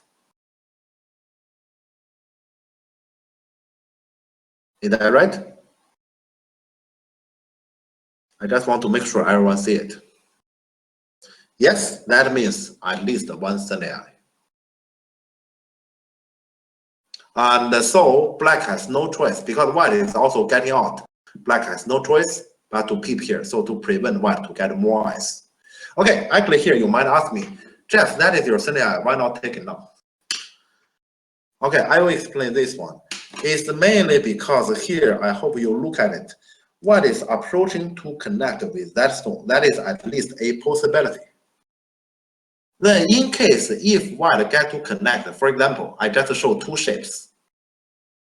Either with those two stones or with those two stones as Kozumi shape. Then white actually might cut from here. That is the reasoning I didn't play that A9 too far. Because here I might actually use another cutting point. And that A9 is mine anytime. As I want.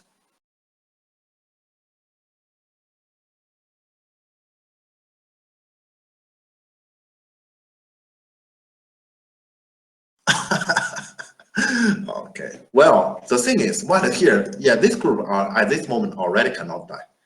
Yeah, okay, so here when black peep here, this is actually very common Tetsuji. So here if black push white get to cut, black will need to fix that to actually save that stone.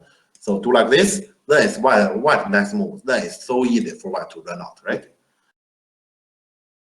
Yeah, so here in the game, once again, black chose to play the strongest. So black Nobi. When white connect here, black came. Peep here. So white just get all the resources. And black still him in. I should tell you because at this I already know white is alive. So I played very relaxed. So I just take those seconds, and my eyes is already on the next battle on the top side actually. So those the honey at K14, the push at F15, they are actually preparation for the next fight on the top. Okay, but anyways, so no empty triangle, and black comes here to peep. Do you still think at this moment white looks in danger? You still think so? Or you think white is gonna die like this? After I have told you about the value of G5, do you still think white is in danger?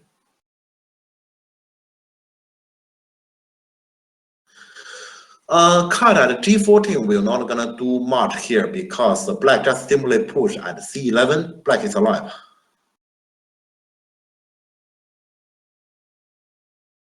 H6.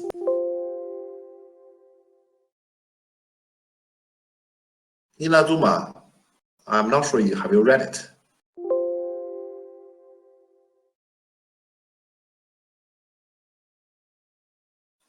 That's correct. Yeah, if you cut there, that will gonna make the top weaker. That's correct. But never forget that card is white Sunday anytime. And even if black get to fix that, I don't believe black will gonna play that dummy anyway. So white doesn't really need to cut that early.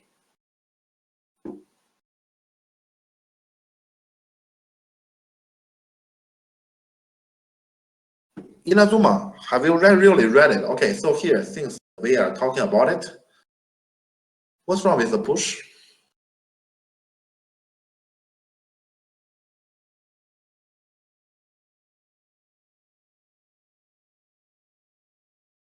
I know E7. I know E7. The thing is, here you do this, and the card he connect, no one.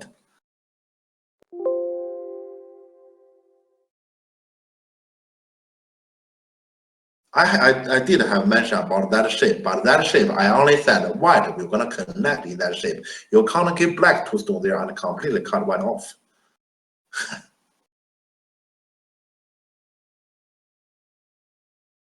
All right. Okay, I will probably show you what happened.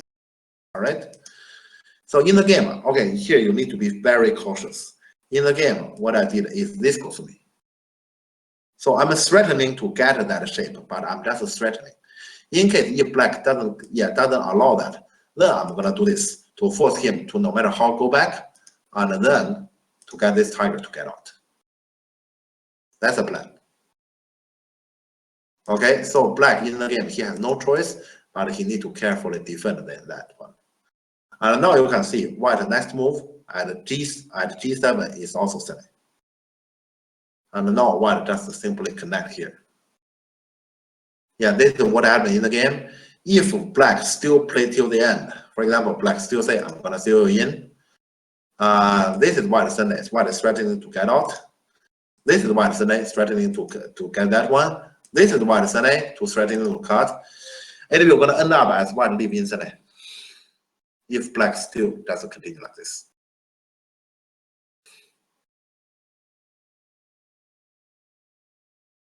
That's so unfair, yes. And the black failed so in the game, so he cannot really bear that. Let's say I just use this. You can see actually black did capture this stone, but this stone actually functions so many times. It functions on the left side. It also functions together with that G5 stone. It functions so many times. So here in the game, black cannot bear it.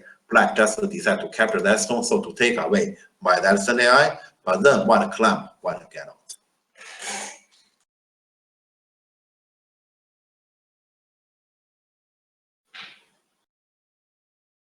Yeah, so this is basically the Sabaki of my game.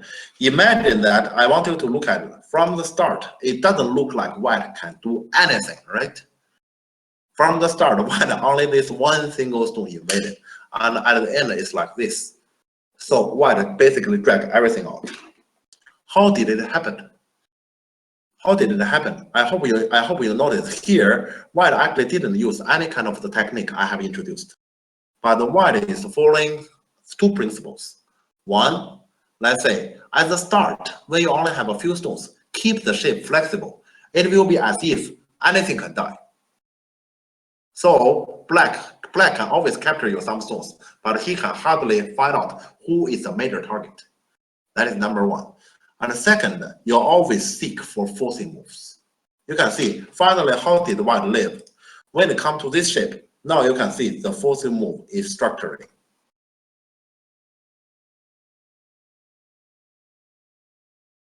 This is how. And then the rest will be fundamental. For example, yeah, how come white play this kind of Kosumi? I have mentioned, yeah, it is actually about, let's say, two threads to connect that one stone and aiming at the cutting point at the E7. That is correct. But it's also about how we're gonna make a line in the center. So here you can see this is the Kosumi shape. And now white connect. This is a tiger shape. So one step by another, make a line in the center. Yeah, then it's back to the fundamental.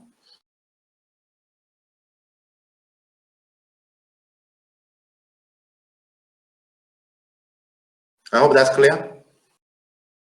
Yeah, so this game didn't really last long after this and black resigned. Because yeah, later, let's say there's a one last battle on the top side, but yeah, that ended up as black collapse. Yeah, just please remember this kind of those principles. The most dangerous one will be, for example, at this moment. Yeah, that's why I asked this question. At this moment, if white say, okay, I'm gonna connect them, this will be dangerous because then white is pretty heavy.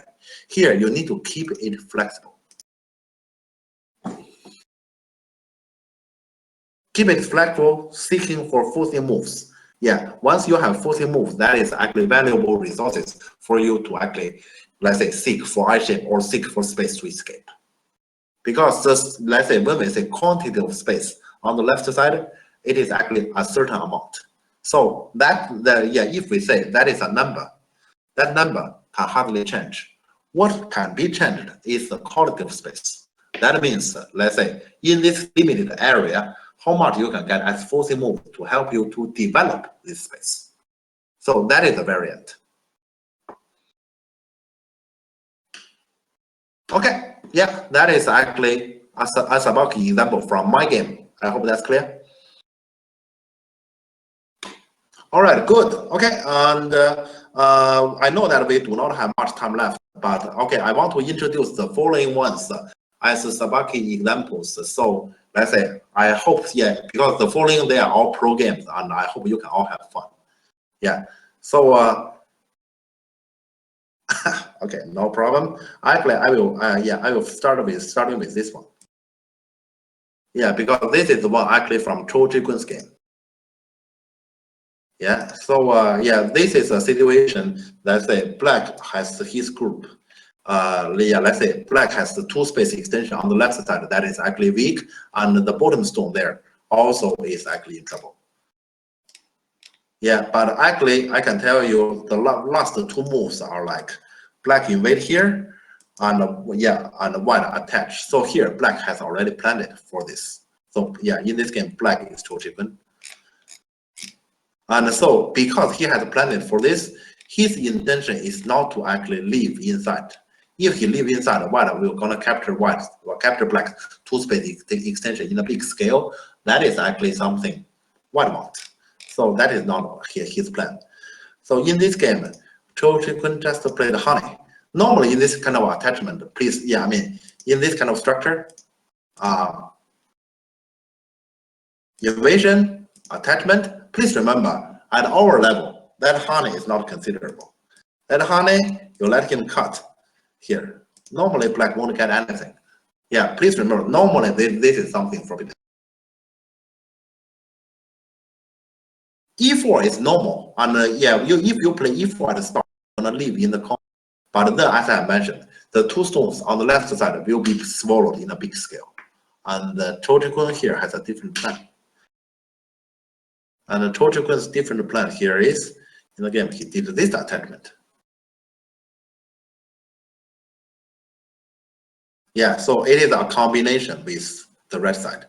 So here, if white there push, here Atari out and push out, Atari, double Atari. This is his plan. Okay, so here in the game, when Cho Ji-kun attach there, yeah, white player is also a professional player. White knows this is what he wants, so white just come back here. And black get to play two moves in a row there. And when honey here, he can even honey, in which the opponent there only Nobi. And now like this, actually black has already settled the left side two stones. We normally say if black just add a move there, black leaves. This is actually awesome result to black. And yeah, then you can see this is Cho Ji-kun's game. Cho Ji-kun is here saying, hey, I have settled my group in Senate. And he played this one, so to also get to connect this move. Yeah, to connect that stone. He said, I get to settle my group in Senate. It is true that here, even if white can cut there, black turn is Senate, and then black can still run out. Black group is not very much in trouble. Besides, by sacrificing the bottom, black also get this Atari in Senate. So black group is already out of danger. So he said, I settle my group in Senate.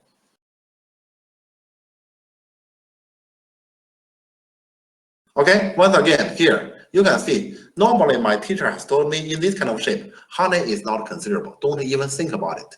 But here, if you have a good reading ability, you can do that. You can do that. Just still, yeah, this kind of honey. How often does it happen in program and it happens to be a good move? Please remember, it's a far minority. Yeah, it's actually far minority.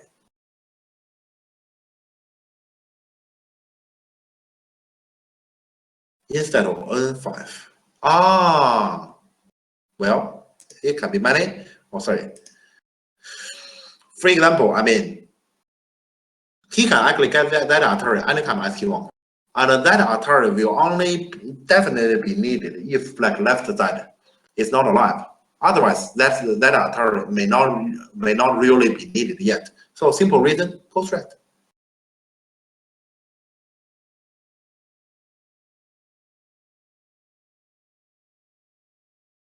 Yeah, I would say, yeah, cold thread can easily be the reason why he doesn't Atari yet. He doesn't need it for now. If he need it, he will use it, and it's his anytime. White wouldn't add that move there. So he doesn't need it, he leave it.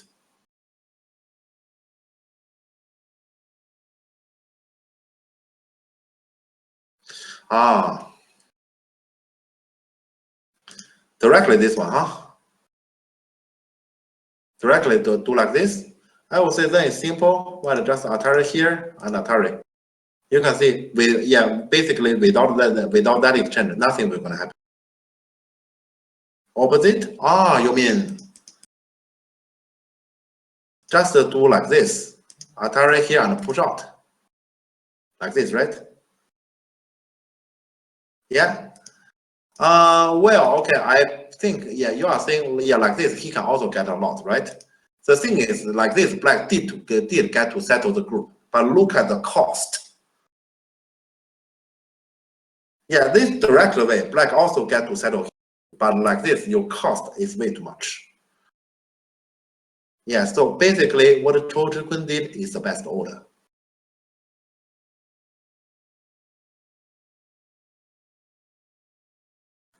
Bigger corner is not comparable to this kind of influence. This kind of influence, let's say, it hurts way too much because your bigger corner, the difference is only on points, which will not going to affect the rest of the game.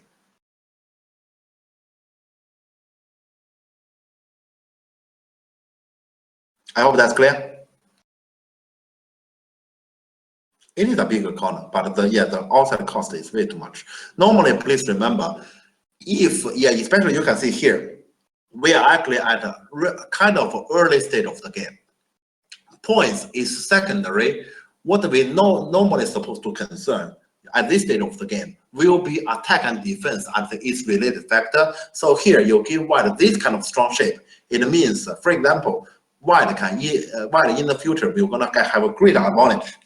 For example, at the fight at the bottom. For example, on the fight at the right. So in the early stage, get those points. Normally, it's not worth it. I hope that's clear. Okay. Yeah, okay. So this is an example from Chojikun game. Okay, and now we are going to the next game. And I want to tell you this is Auntie's game. This is actually, from Auntie's most recent Japanese tournament game. I'm not sure if, probably some of you knows Auntie. Some of you? Yeah, Auntie tournament from Finland and one professional from Japan Go Association. And Auntie is white here. Yeah, bottom left corner is Master Joseki, and Auntie has studied a lot about AlphaGo. So Auntie basically used, let's say, the AlphaGo Joseki. But here, actually, at this point of the game, white is actually in a difficult position. And after black play this one, you can see black bottom is pretty big. And here is here the question is supposed to be how white we're going to manage so to play at black bottom. And earlier I have showed that Chojikun variation. You can see Chojikun basically get to settle his group in Sene. And I want to show Auntie has done something similar. Okay, yeah, so since we are actually running out of time, I'm just gonna show it here, okay? Yeah, ant is white, so ant is move at this moment, ant is start from nose. Yeah, but isn't it the case that we have 1 hour question and answer? I guess we basically will need to eat up part of the time there. I guess if let's say our participants do not mind, I'm gonna eat up some of the question and answer time. Yeah, let's say to show those those Sabaki examples had happened in pro games.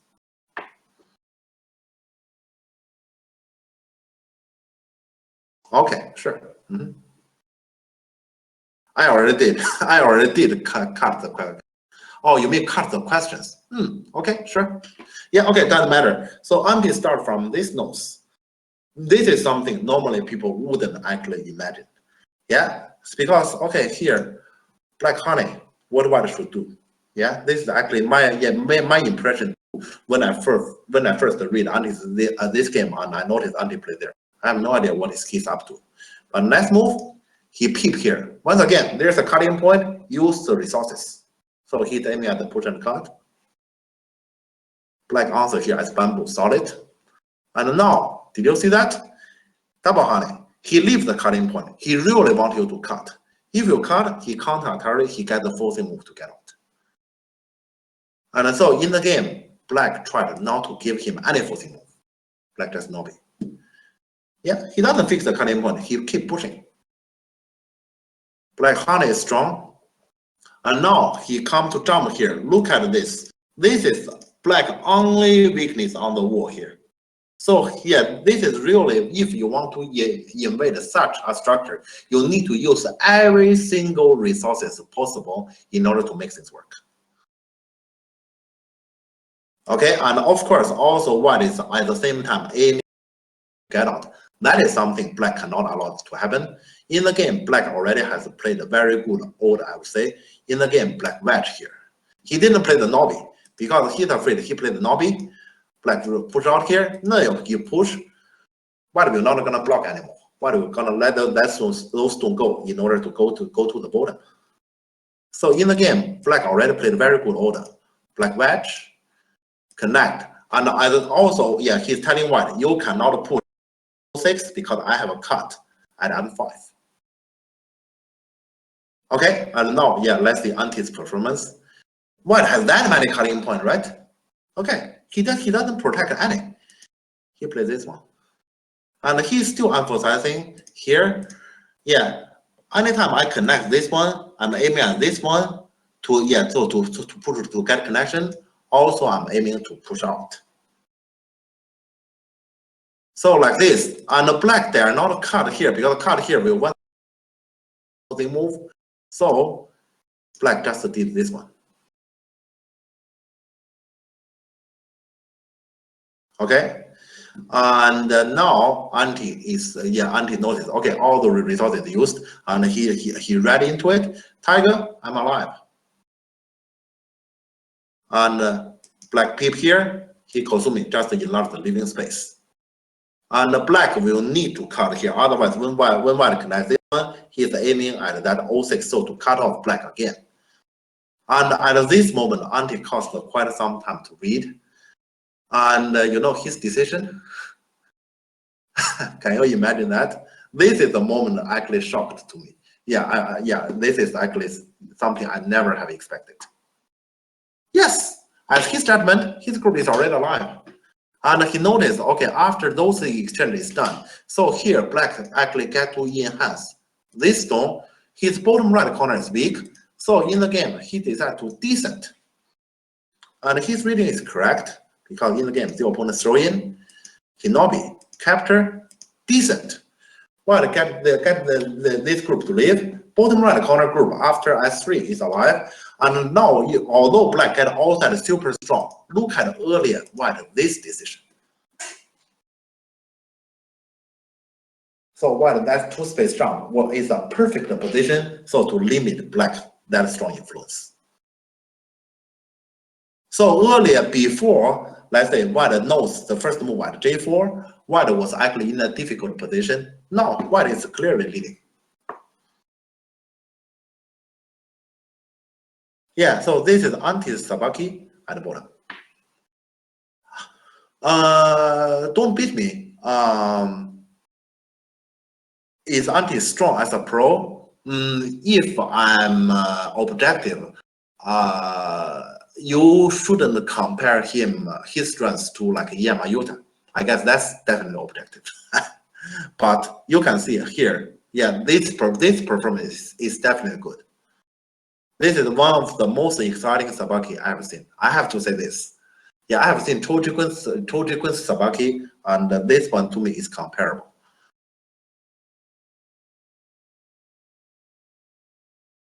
Yeah, but if you say, okay, Anti is so strong, is he comparable to Yamauta? Can he maybe take a title from Yamasun?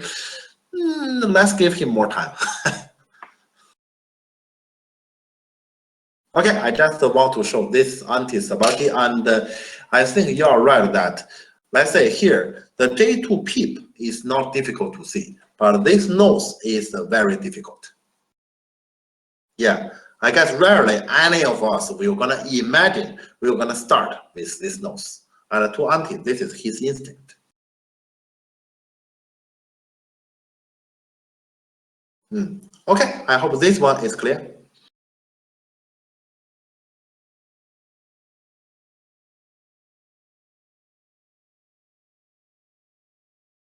It doesn't.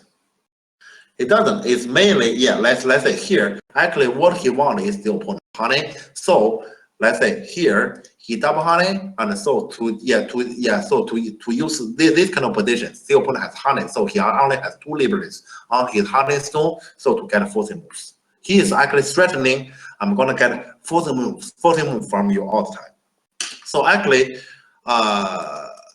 yeah, actually, this honey is a move. Actually, when I have read about this game, this honey is actually the move I thought it afterwards. Although, let's say, when I first look at this attachment, let's say my instinct is to honey. But afterwards, I thought it. I was thinking about maybe black should cap, for example.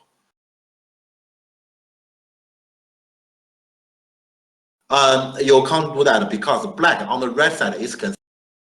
You do not, let's say, get an extension from the influence. So here, yeah, let's say black to play from the above is correct. Just the topic is supposed to be how black we're gonna limit white forcing move around here. Yeah, that is one.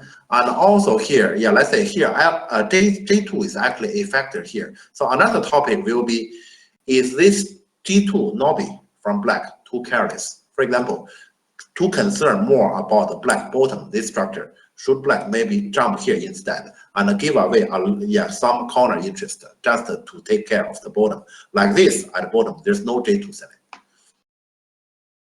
Yeah, if we ask questions, probably they are the better question to ask. Yeah. Okay, but I hope that's clear. Okay, good. Yeah, then I guess this game about antis, yeah, we are done here. And now we come to the next pro game situation. This is a game has played in, if I remember correctly, 1670. Yeah, and so this is actually from Dosaku's game. And black has just played this attachment. Or let's say black has just played this kick. So yeah, let's say, this situation is basically asking us how we supposed to manage, so to actually play a light way, so to manage that P17 stone. Yeah, this is the situation we are facing too. Okay, and yes, yeah, as I said, this is a pro game, so if you show, all right. Okay, so here, yeah, in Dosaku's game, first he played, he played King. And black played this empty triangle here to answer as the strongest one. And white next move is something we should learn, is attachment here. Yeah, okay. Robert, you have read something about master, right?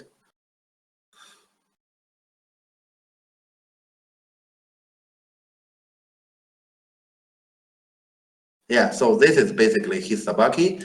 And in the game, so here, yeah, if white directly earlier has pushed at P16, then black will gonna cut, and that will gonna be a difficult situation for white. So here, white attach here to seek for some move in order to help for white to later, let's say next play at P16 block. Yes, okay, that's a pretty good guess, and that Dosaku game, I found it is from this game. This game has this game was played in 1670, and in that game after this move is played, let's say this black cannot really bear it, so his opponent in the game only played this turn. Okay, so of course white will gonna get again attack, and then the opponent doesn't answer, so I get two moves in a row. And black Nobi here, Dosaku get to actually get every single possible. So he also get the honey. The opponent will need the opponent block here, and now his net move very light. Yeah, so in this way, I hope you notice black only captured this stone. This outside stone still has its usefulness, but most importantly, white get two moves in a row, and now white is basically dominating the fight on the top.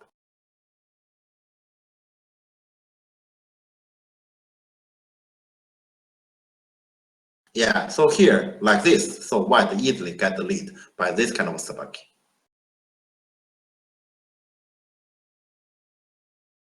Okay, just let's say want to show this. This is Dosaku's game. So if I say, okay, can anyone says think about this? I guess it's difficult. I would be honestly and tell you I wouldn't. Yeah, as I said, at the start of the lecture, Sabaki is actually a difficult topic. So here I intentionally chose something that is actually very difficult, but it's fun, and so for us to appreciate. Yeah. So now you can see here there are some really amazing skill involved.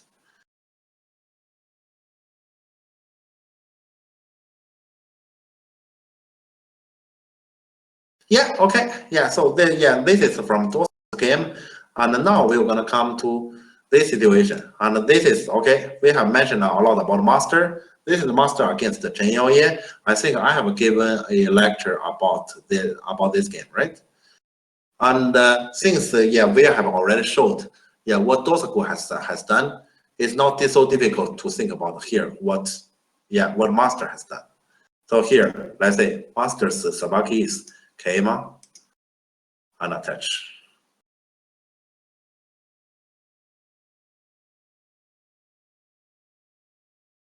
Yeah, so it's and in the game this happened, and this made Chen Yaoye into a very difficult position. Yeah, so Dosaku and AlphaGo, this thing is similar. So as for Go skill, Dosaku is basically the best player back to several hundreds years ago, but his skill is still, let's say, one of the most understanding. Even let's say, even we move him to the modern Go world today. So many people have asked me, Jeff, can I actually study some old games?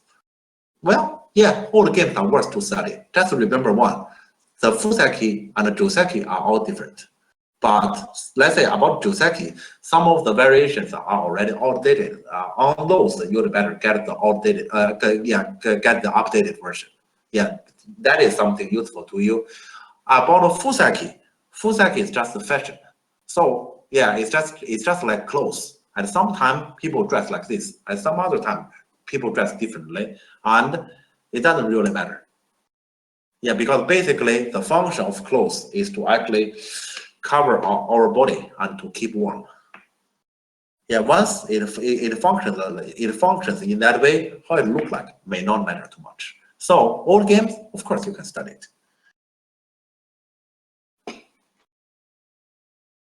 Okay, and now let's go to the next one.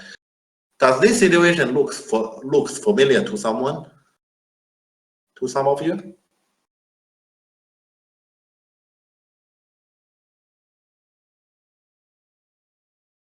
Yeah, this is again from master. This is the master's game against the meeting. Yeah, the Chinese non-professional. And here the thing is, white just have two stones here on the right side, and red side is pretty wide. White want to do something there, but what exactly white should do is difficult. So here, white needs to do some sort of sabaki, some light shape there. So it will be difficult for black to attack. And actually, the moves are not so difficult. Yeah, in the game, white just did this shoulder, kick, honey, and descent. Normally, we do not want to play those kind of moves because those kind of moves, initially, black that corner is an ogema, and that corner is not territory yet. Now it's completely solid territory. But the master doesn't care about it once it brings the whole board balance. Yeah, let's move here. He plays this one. You can see here in this kind of shape, yeah, you can already see white has short of liberty and a cutting point on two places. But the thing is, can you find any more or any plan black can actually directly attack the white any heavy group? What black can do on the right side can only be I capture the stones pieces by pieces, one by one, by playing a lot of moves, which is inefficient. So black basically doesn't really have a move on the Black basically doesn't really have a move here on the right side. So black can only tanuki. Yeah, so basically like this, then let's say why the whole right side is light. There's nothing for black to do. I'm sorry, I think I misplaced one line, sorry. Be like this. Yeah, so here, white has a light shape like this. This is basically what Sabaki means. We are on the right side, you can see white is in general at a negative position. Yeah, black has a lot more stones and strong shapes everywhere on the right side. But like this, it's difficult for black to attack. Why? Because no matter how he attack it, it's inefficient. He can only attack or capture pieces by pieces. If you can get this kind of shape, we say you get to play light. You are doing Sabaki. I hope that's clear. All right. Okay. Then finally, we come to the most interesting example I want to give for today. And this is from Ring Kai Ho's game. And I will, maybe we should start from the beginning. Yeah, this is Ring Kai Ho's game. And this is Ring Kai Ho's game in 1976. And this is a game in Honinbo qualification. I'm sorry, I forgot his opponent's name. Yeah, and Ring Kai Ho is white in this game. Yeah, so first he take over the corner and give it, you can see black already have the, so strong influence. And then, on the left side is the first fight.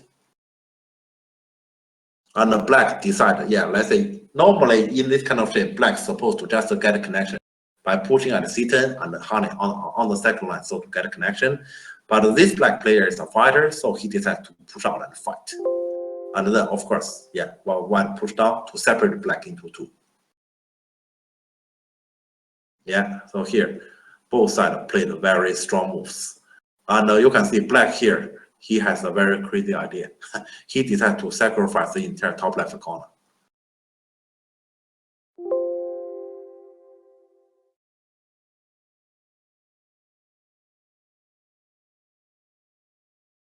Yeah, so they're there. Yeah, he sacrificed there, and he got those new at the G15 area.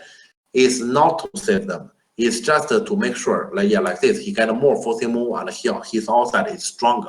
Now black has a really big moil, right? And so white come to invade. Okay, this is the start of this interesting game. At this moment, black, white invade here.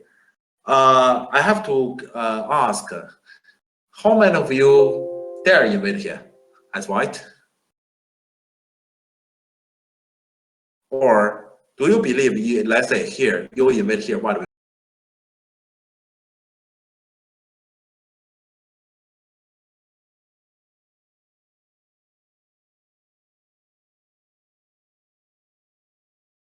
No fear. Okay, that's pretty good. Yeah, that's the start. Normally, if you want to invade the opponent more, first is actually attitude, no fear. Okay, that's pretty good. Okay, but here in this game, you understand why black pillar?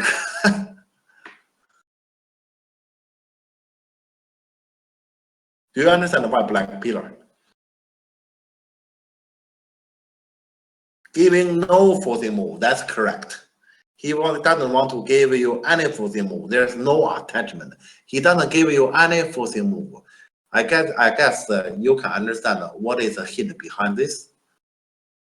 Black has already determined I'm gonna kill you all by playing this pillar. He doesn't really give himself any space. If here he say, well, white can leave, I just make some territory, he wouldn't play this pillar because this pillar he only ensures he gets the corner, and he leaves so much outside space. Yeah, okay, and now, yeah, starting from here, gradually we're gonna see Rinkai host Sabaki.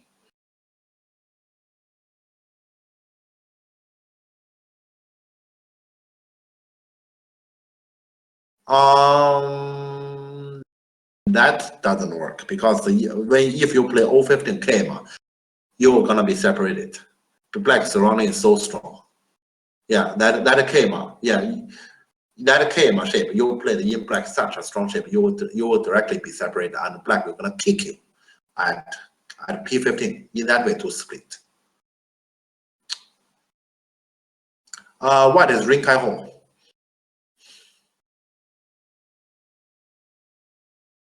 Yeah. Okay, well, just in this game, he simply plays one space extension, and black come to take away his home. Yeah, you can see black every single move directly take the eye.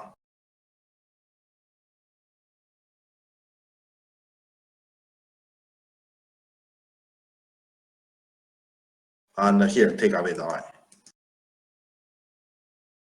Yeah, that's quite a gambling. But this black player, he enjoyed this, and he's let's say in 1976, he's actually a famous player on killing in Japan. So here, black is doing black basically give away everything to say I am gonna kill it. No, not Kadomaso, not Kadomaso. Let me see. Okay, if you really want to know the name, let me check. One sec.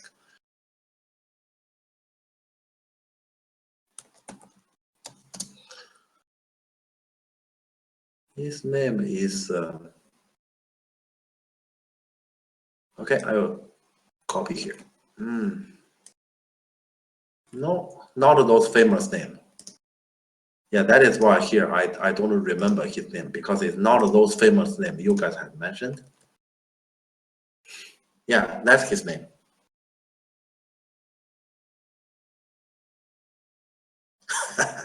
Sorry, I have copied it there. Yeah, but he's a famous player, let's say. Yeah, on killing big groups to finish the game. All right, so here he's doing gambling here. Yes. Okay, so basically, actually, I'm saying Sabaki start from here. Yeah, because now one has 0 eye, right? Okay, so now, so you can see the surrounding space is certain. Some space in the center, some space on the top side. What we need to dig out is forcing move. And let's see how Rinka Ho dig it. He started from Kosumi and cut, which force black to do this Atari and go back. And those two stones is temporarily in shortage of liberty. But now the most important thing is actually here he got this stone that allow him to attach. So to try to capture that one stone in the center. Now while open the space, let's say open the route to enter the top side to develop the space there. Okay, you can see here black keeps the gambling strategy, and he is basically saying, you capture my that one stone, it's just one line, but I do need to prevent you to enter my top side where there's more space. And what you can see here, what white is doing here, this wedge, he is keep taking away the liberty and and creating cutting point. That's why he wedge. Remember, let's say when you are fighting inside the opponent's domain, forcing move is always something you are seeking for. Yeah, this is what he's seeking for, and here black decided not. Yeah, instead he attacked here. He said, "I want to give you that one eye in the center. You don't want it. Now I take it back. Now once again you have 0 eye, and you can enter the top side. The route is that narrow. What you can do?" He's asking. Okay, now looks difficult for white, right? White will need to play accurately in order. So what cut from here important. If you push at P17 first, black we're gonna fix the cutting point at M16. Then you cut those 2 stones and Atari. We know that capture two stones and the opponent capture back. That's not, the opponent doesn't care anymore. But now he has to care about it. Yeah, so black run this and push down here. Now black cannot capture because capture means Q18 is a forcing move, and then when white tiger at O18, black cannot block. And I guess you already see that because of this cutting point, anytime black, white just bamboo here in the center, there's potentially half eye. So if white can get 1 eye instantly on the top side, white is alive. So here black has to go down here and keep white. Yeah, let's say keep white as no eye status there. Okay, if white just simply push down, once again black just fix that N18, N16 cutting point. There's nothing white can do. So white cut first. And black in the game, this you can see black is completely gambling. Black saying, well, in the center, that half eye is gone. Can you get 2 eyes on the top? Will anyone agree with me that if, let's say you are white here in the game, you're gonna feel very nervous? Will you?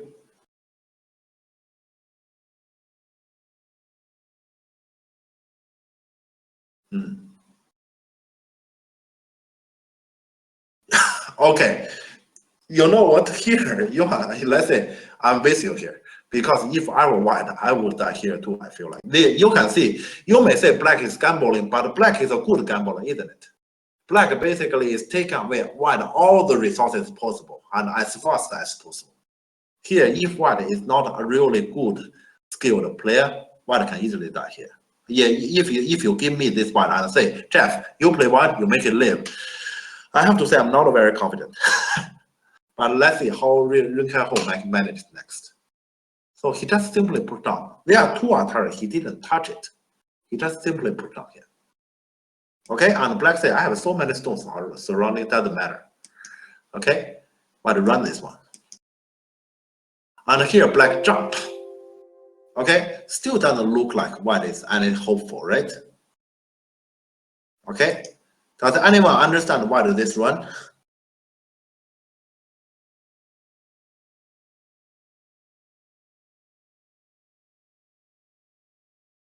Aim at code, good. So you'll see the code, yes. If black here decent, this attack is sunny. Then he put here, cut, attack here, and call. And the white has such a big dragon. There's so many white.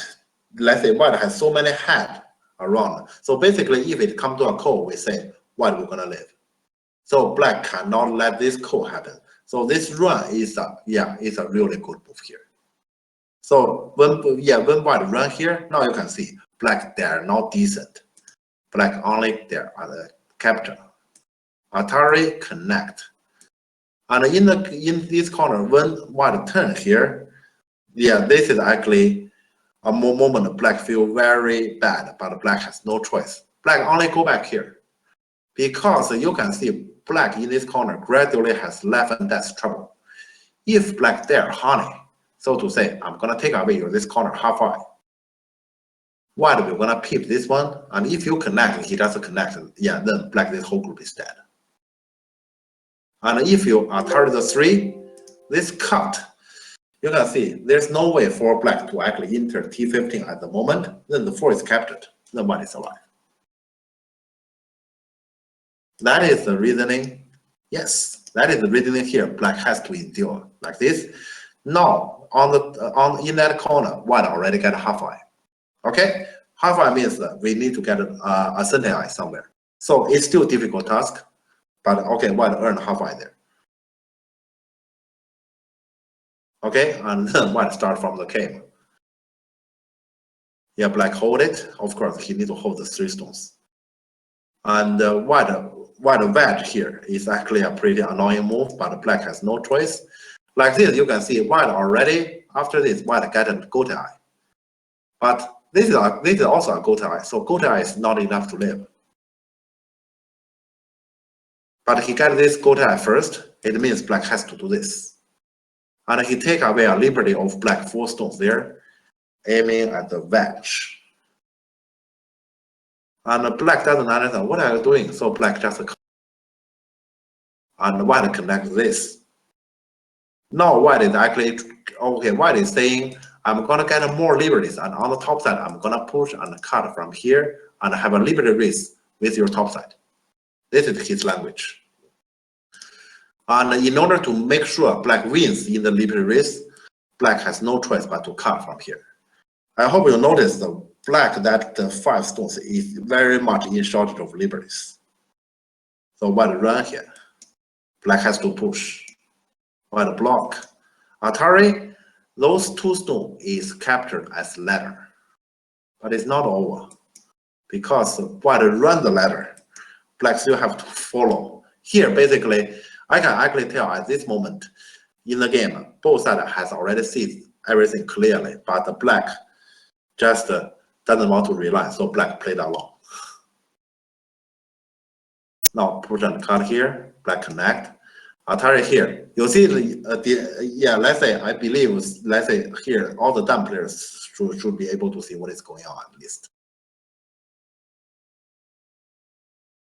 Have you seen what is going on?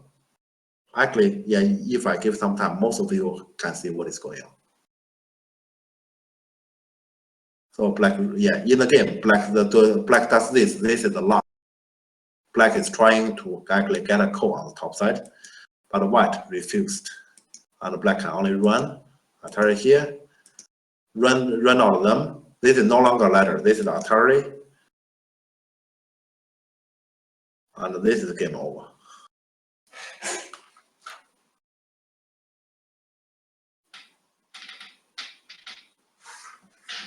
Yeah, so basically you can see how, yeah, let's say Rin Kai Ho showed us a, let's say, such an amazing performance, basically to tell us how to develop space, especially how to force to get a forcing move.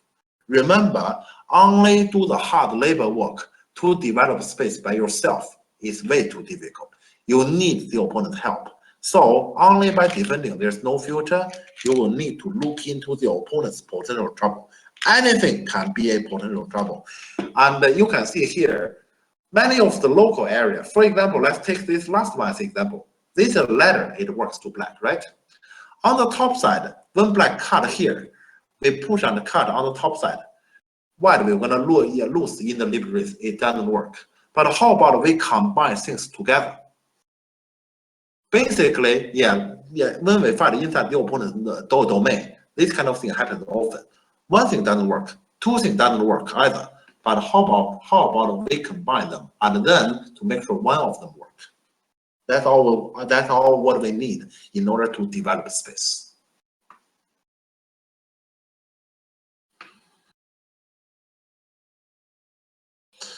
Yes, but the thing is, if the opponent kept saying no, you'd better show him something real. And here, Rin Kai Ho showed him something real. You can't just say, I keep asking, and eventually he will gonna say yes. On the board, the opponent might just say no. No matter what you say. Okay, yeah, so this last one to me, this is actually the best Sabaki I have seen. Yeah, and thanks to this black, because from the very start, in this kind of relatively empty board situation, he decided to kill, and this basically gave Rin Kai-ho the, let's say, the platform to perform about his Sabaki skill, and so we get to actually see this kind of game.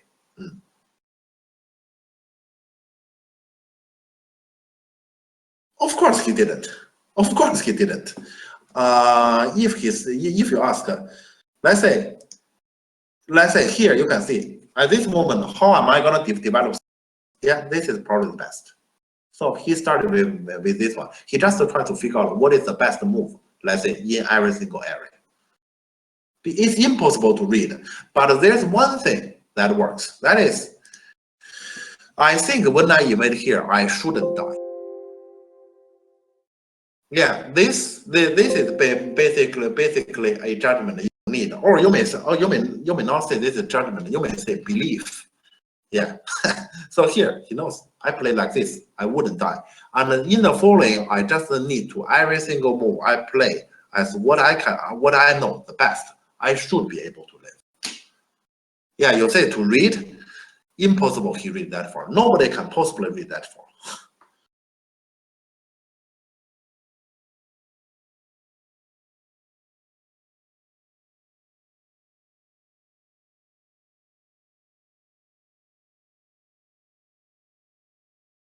Okay, Inazuma, you are asking the right question. But okay, as I have mentioned, Sabaki is actually a relatively high-level topic.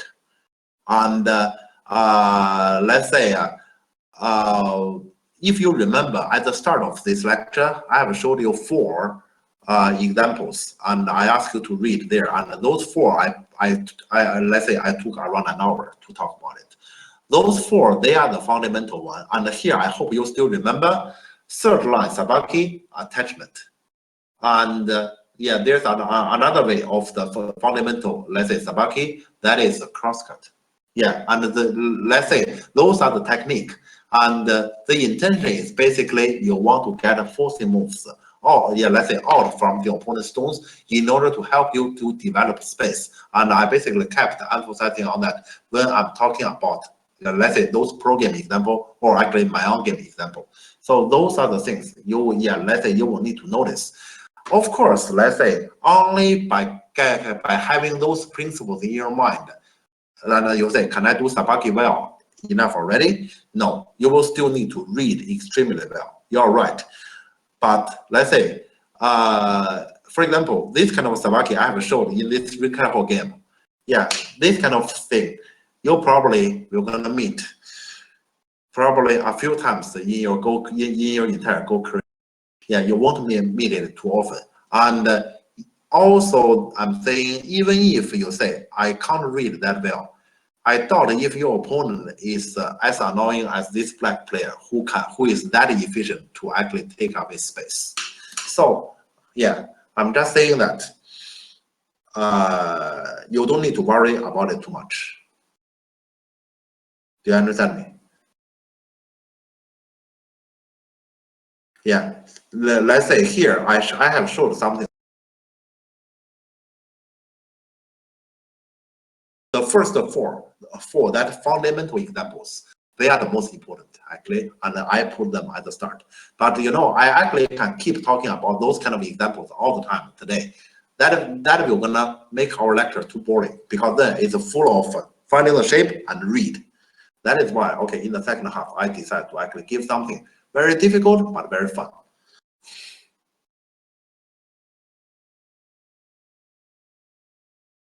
Exactly. Don't beat me. I agree with your.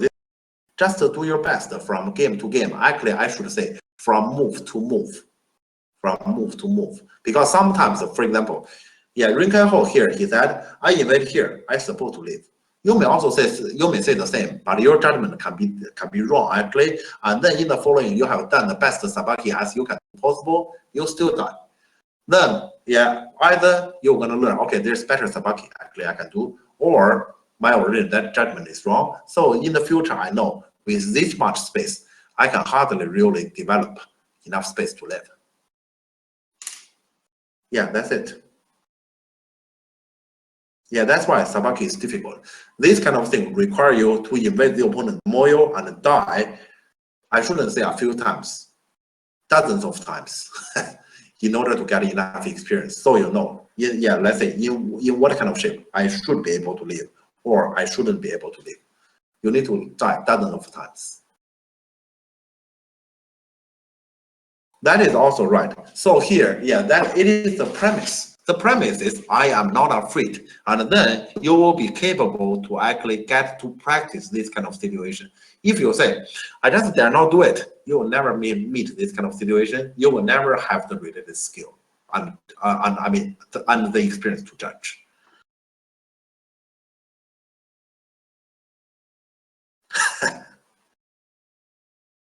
It can be fun, but you can see this kind of situation. For example, we come to this kind of situation. One has a lot of territory, yes, but yeah, to be objective, I believe most of us here want to be black. Why? Here, if white die, white lose again. If black fail to kill, unless the black, yeah, we are all this black player who want to kill in that kind of a crazy way, which we're gonna give away all his territory. Here, even if black doesn't kill, black may not really lose the game, right? So I'm saying Moyo against the territory at our level is not 50-50. Yeah, to pro is 50-50. At our level, it's not. At our level, let's say this kind of let's say to play the territory way and then to Sabaki is actually a risky way. But it's never bad to try, especially yeah when you are doing practice game. Yeah, it's always good. Let's say if you have the courage to try. Okay, anyways, okay, I guess that's pretty much everything I want to in this lecture then. And okay, it's actually pretty good that I get to work over almost all the examples I have given. And I hope you had fun today on watching this lecture. And if you get to learn something about Sabaki, I would say that's good. Please never forget to emphasize again, the first example, the first four examples of this lecture, they are the most important one because they are relatively fundamental about Sabaki. Remember, now I hope you have it in your mind, third line Sabaki, attachment, and when your group is in difficulty, please, yeah, let's say seek for the opponent one single stone and see if you can do some sort of crosscut. That will going to help you to get some forcing move that can potentially help for your group to settle. Yeah, so attachment and crosscut. Yeah. No, don't beat me. No, the other way around. Read first. Read first, and then think about it. Yeah, let's say, yeah, either the attachment or the crosscut. What they will gonna give to you? Yeah, those are the technique, but remember, they are tools. You can't just say, I do them without thinking, then think. You have to think first. You have to read first. But okay, yeah, I guess that's everything then. And we still have like 10 minutes, and well, I'm open to questions. In Aduma, we can still have this, yeah, let's say a few minutes question and answer, right? I hope people is not very tired. Yeah, I'm very fine with it. It can be about this lecture. It can be about this topic on Sabaki. It can be also about something else once it is about to go.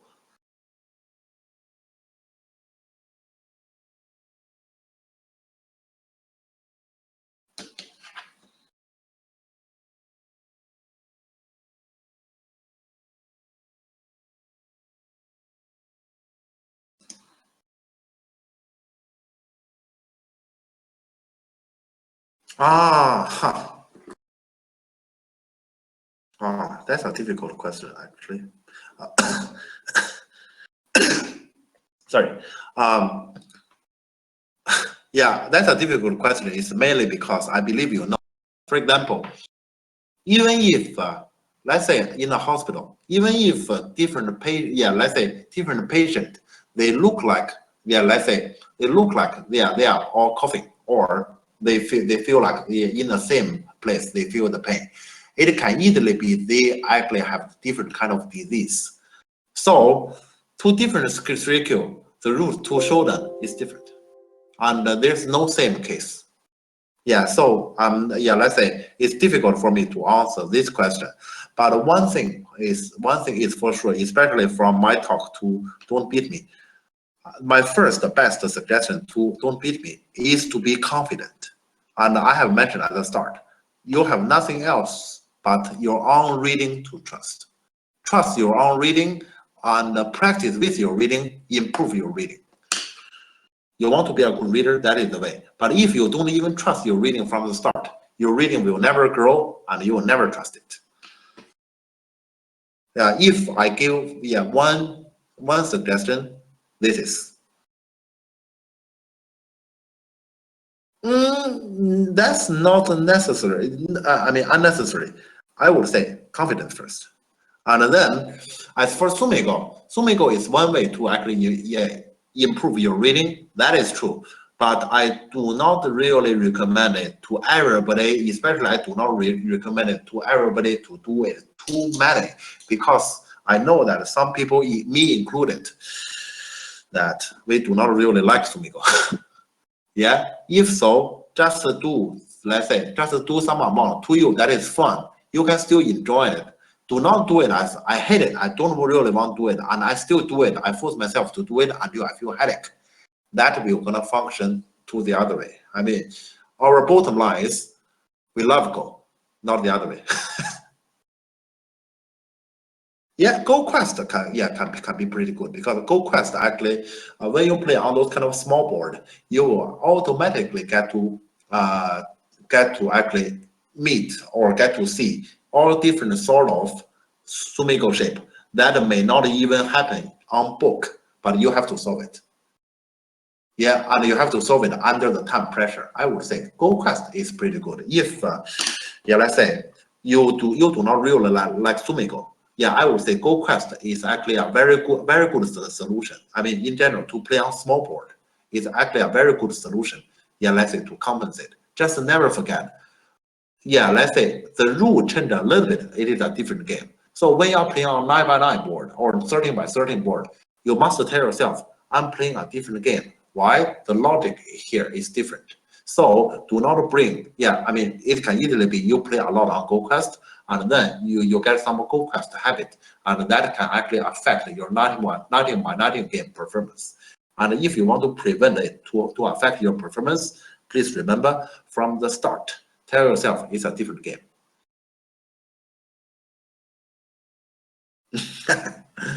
Yeah.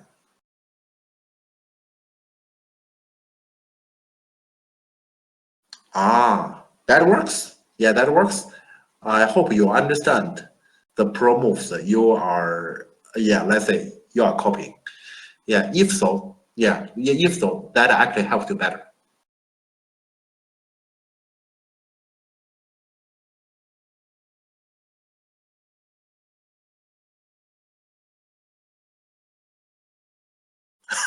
Okay, that's pretty good. I like it. Fake it until you make it. That's pretty good. Yeah, first do the same, even though you may not really understand it. Yeah, and if you can eventually understand, that's better.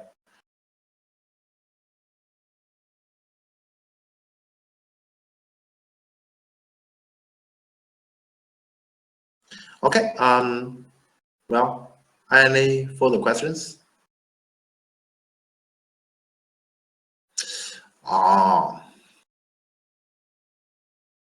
Any tips in playing light? I hope you understand here. The topic shouldn't be okay. Let's say before your question, there's another topic. I hope you have in your mind. That is why you need to play light. Because remember, to play heavy is not necessarily bad. Heavy and light, the difference is when you say it's light, you are saying those stones can die. I'm not gonna take responsibility for them if they die, which is a good thing. But in most of the situations, you play the stones, you do not want them to die. And then to have, let's say, basically those stones that you do not want them to die, they are naturally heavy. So heavy is not naturally bad. Heavy means responsibility. You need to take care of them.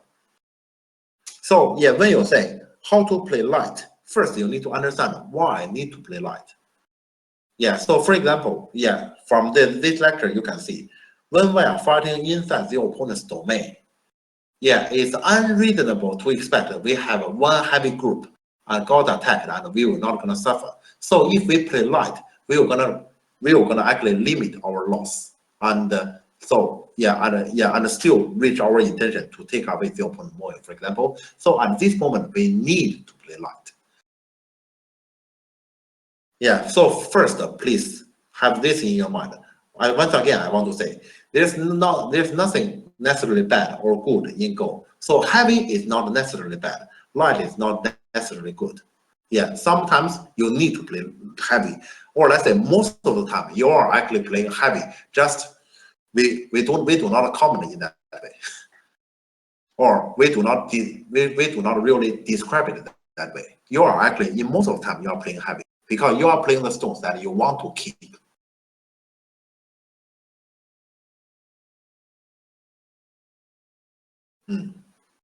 Yeah, I hope here I answered your question.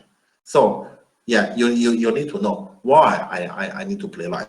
And after you know, okay, here I do need to play light because I'm in this kind of situation. Then how to play light, I hope earlier in my lecture I have already mentioned, and I remember Inazuma has actually recorded this lecture, right? Yeah, so if if earlier you might have missed it, you might actually listen to the record again. I have mentioned, please remember how to play light, keep things disconnected, or keep things, let's say, keep your shape. That, let's say, the opponent actually can separate part of your stones anytime, let's say, as he wants. Your goal is anything can die once not everything is dead when you are fighting inside the opponent's domain. Because your goal is just to settle one group.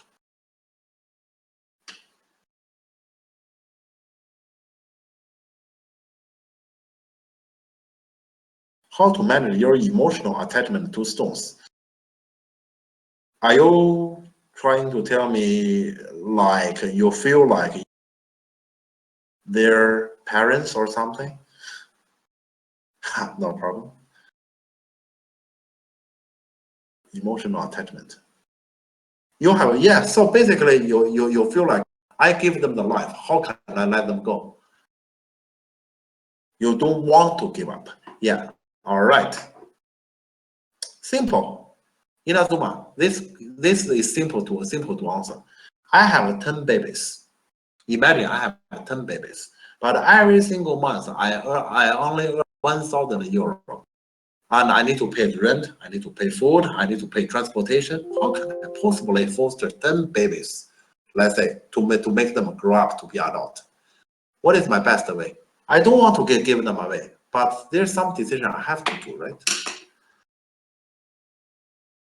So in other words, what is the best way to actually overcome this kind of emotional attachment? The reality. The reality asks you to do that. Yeah, you just need to talk to yourself when you say I don't want. You ask, what do we need? Remember, the best word to defeat want is need. You only have to ask, what do we need in this kind of board situation? That will gonna make you facing to reality. Use need to defeat want.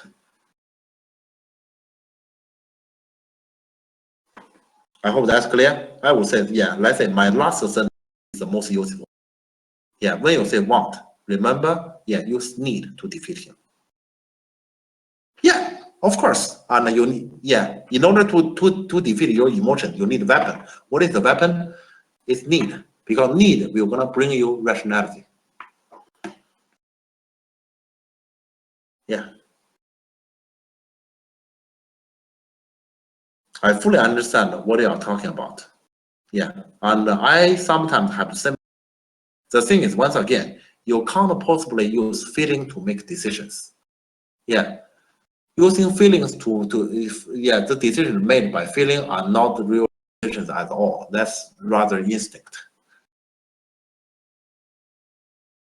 I remember I have recommended you to watch some House of Cards. I actually myself did so recently. You watch House of Cards. This is a sentence that is spoken by Raymond Tusk. Yeah, let's say in that TV series, he is the most successful businessman in the world. Yeah, I know. I seriously want to say, in House of Cards, many of those kind of golden sentences, they are the ones as Go players we need to follow. And yeah, what I have mentioned to you is one of them. Yeah, okay. Okay. I want to take one last question before we finish today. Okay. Uh, yeah, let me take one more. It's fine. Yeah. Unless people is tired and then we can finish.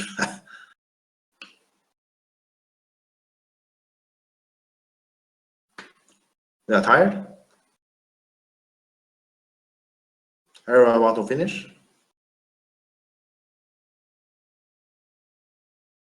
Okay, sorry, not a favorite corner sequence. Okay, that's a weird question. What do you mean I have a favorite corner sequence? Robert, I'm sorry, I don't quite understand this question. Could you make it more specific? What do you mean, my favorite corner sequence? Favorite?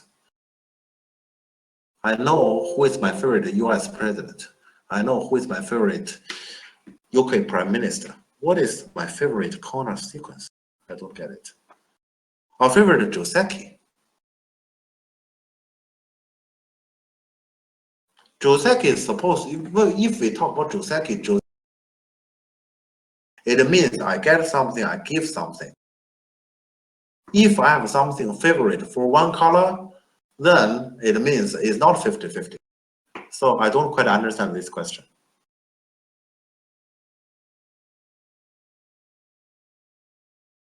Yeah, yeah.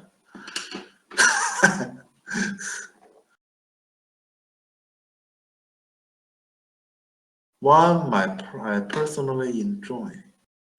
I probably should answer like this. In my games nowadays, in Europe here we have many young players, and when I play a they let's say they are mostly challenging me kind of, and of course I'm standing at the position that okay, I kind of cannot lose this one because to them I'm kind of like teacher, kind of, yeah, and yeah, because of that, so when I play with them I'm pretty cautious in general, and young players, they actually look at a lot of pro game or a lot of those kind of rare variations. Like some of them I may not really know because I also read pro game, not as many as those young players. So my strategy is simple. I do not play Joseki. Yeah, I choose to prevent to enter those complications. Then I just purely compete them on understanding on goal. I'm confident. But if it's a specific variation, I may not be better. And so to prevent into those kind of variation, let's say that will gonna keep me away from those kind of risk. So it's already quite a while I do not play any kind of specific Joseki.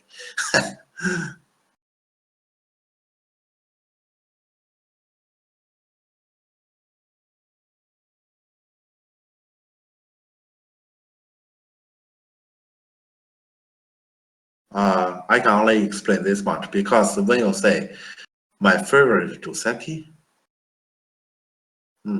because this is actually a emotional question. You are basically asking me what I like, and I need to think about why I like it. I can't find out any reasoning I like any kind of 50-50 result variation. Why? Because they are 50-50. If I like something, it prefers me, but then it's not Joseki. I'm sorry, I really don't know how to answer. This is, yeah, this is what make me too difficult. I don't know how to answer because your question is not about, let's say, Yeah, it's not a rational question, it's an emotional question. Okay, yeah, fine. Okay. Yeah, okay, thanks. Yeah, that's it. That is my answer then. Okay. Okay, thanks. Yeah. But okay, yeah, yeah, let's maybe take that one as the last question, and maybe just stop here. And thanks for your attending and the concentration for 3 hours. And I hope you have enjoyed this lecture and learned something about Sabaki. And yeah, we may actually talk to each other more in the future. Okay. Thanks. Okay, yeah, so let's just finish here and let's all relax, and I will talk to you all more later. Okay.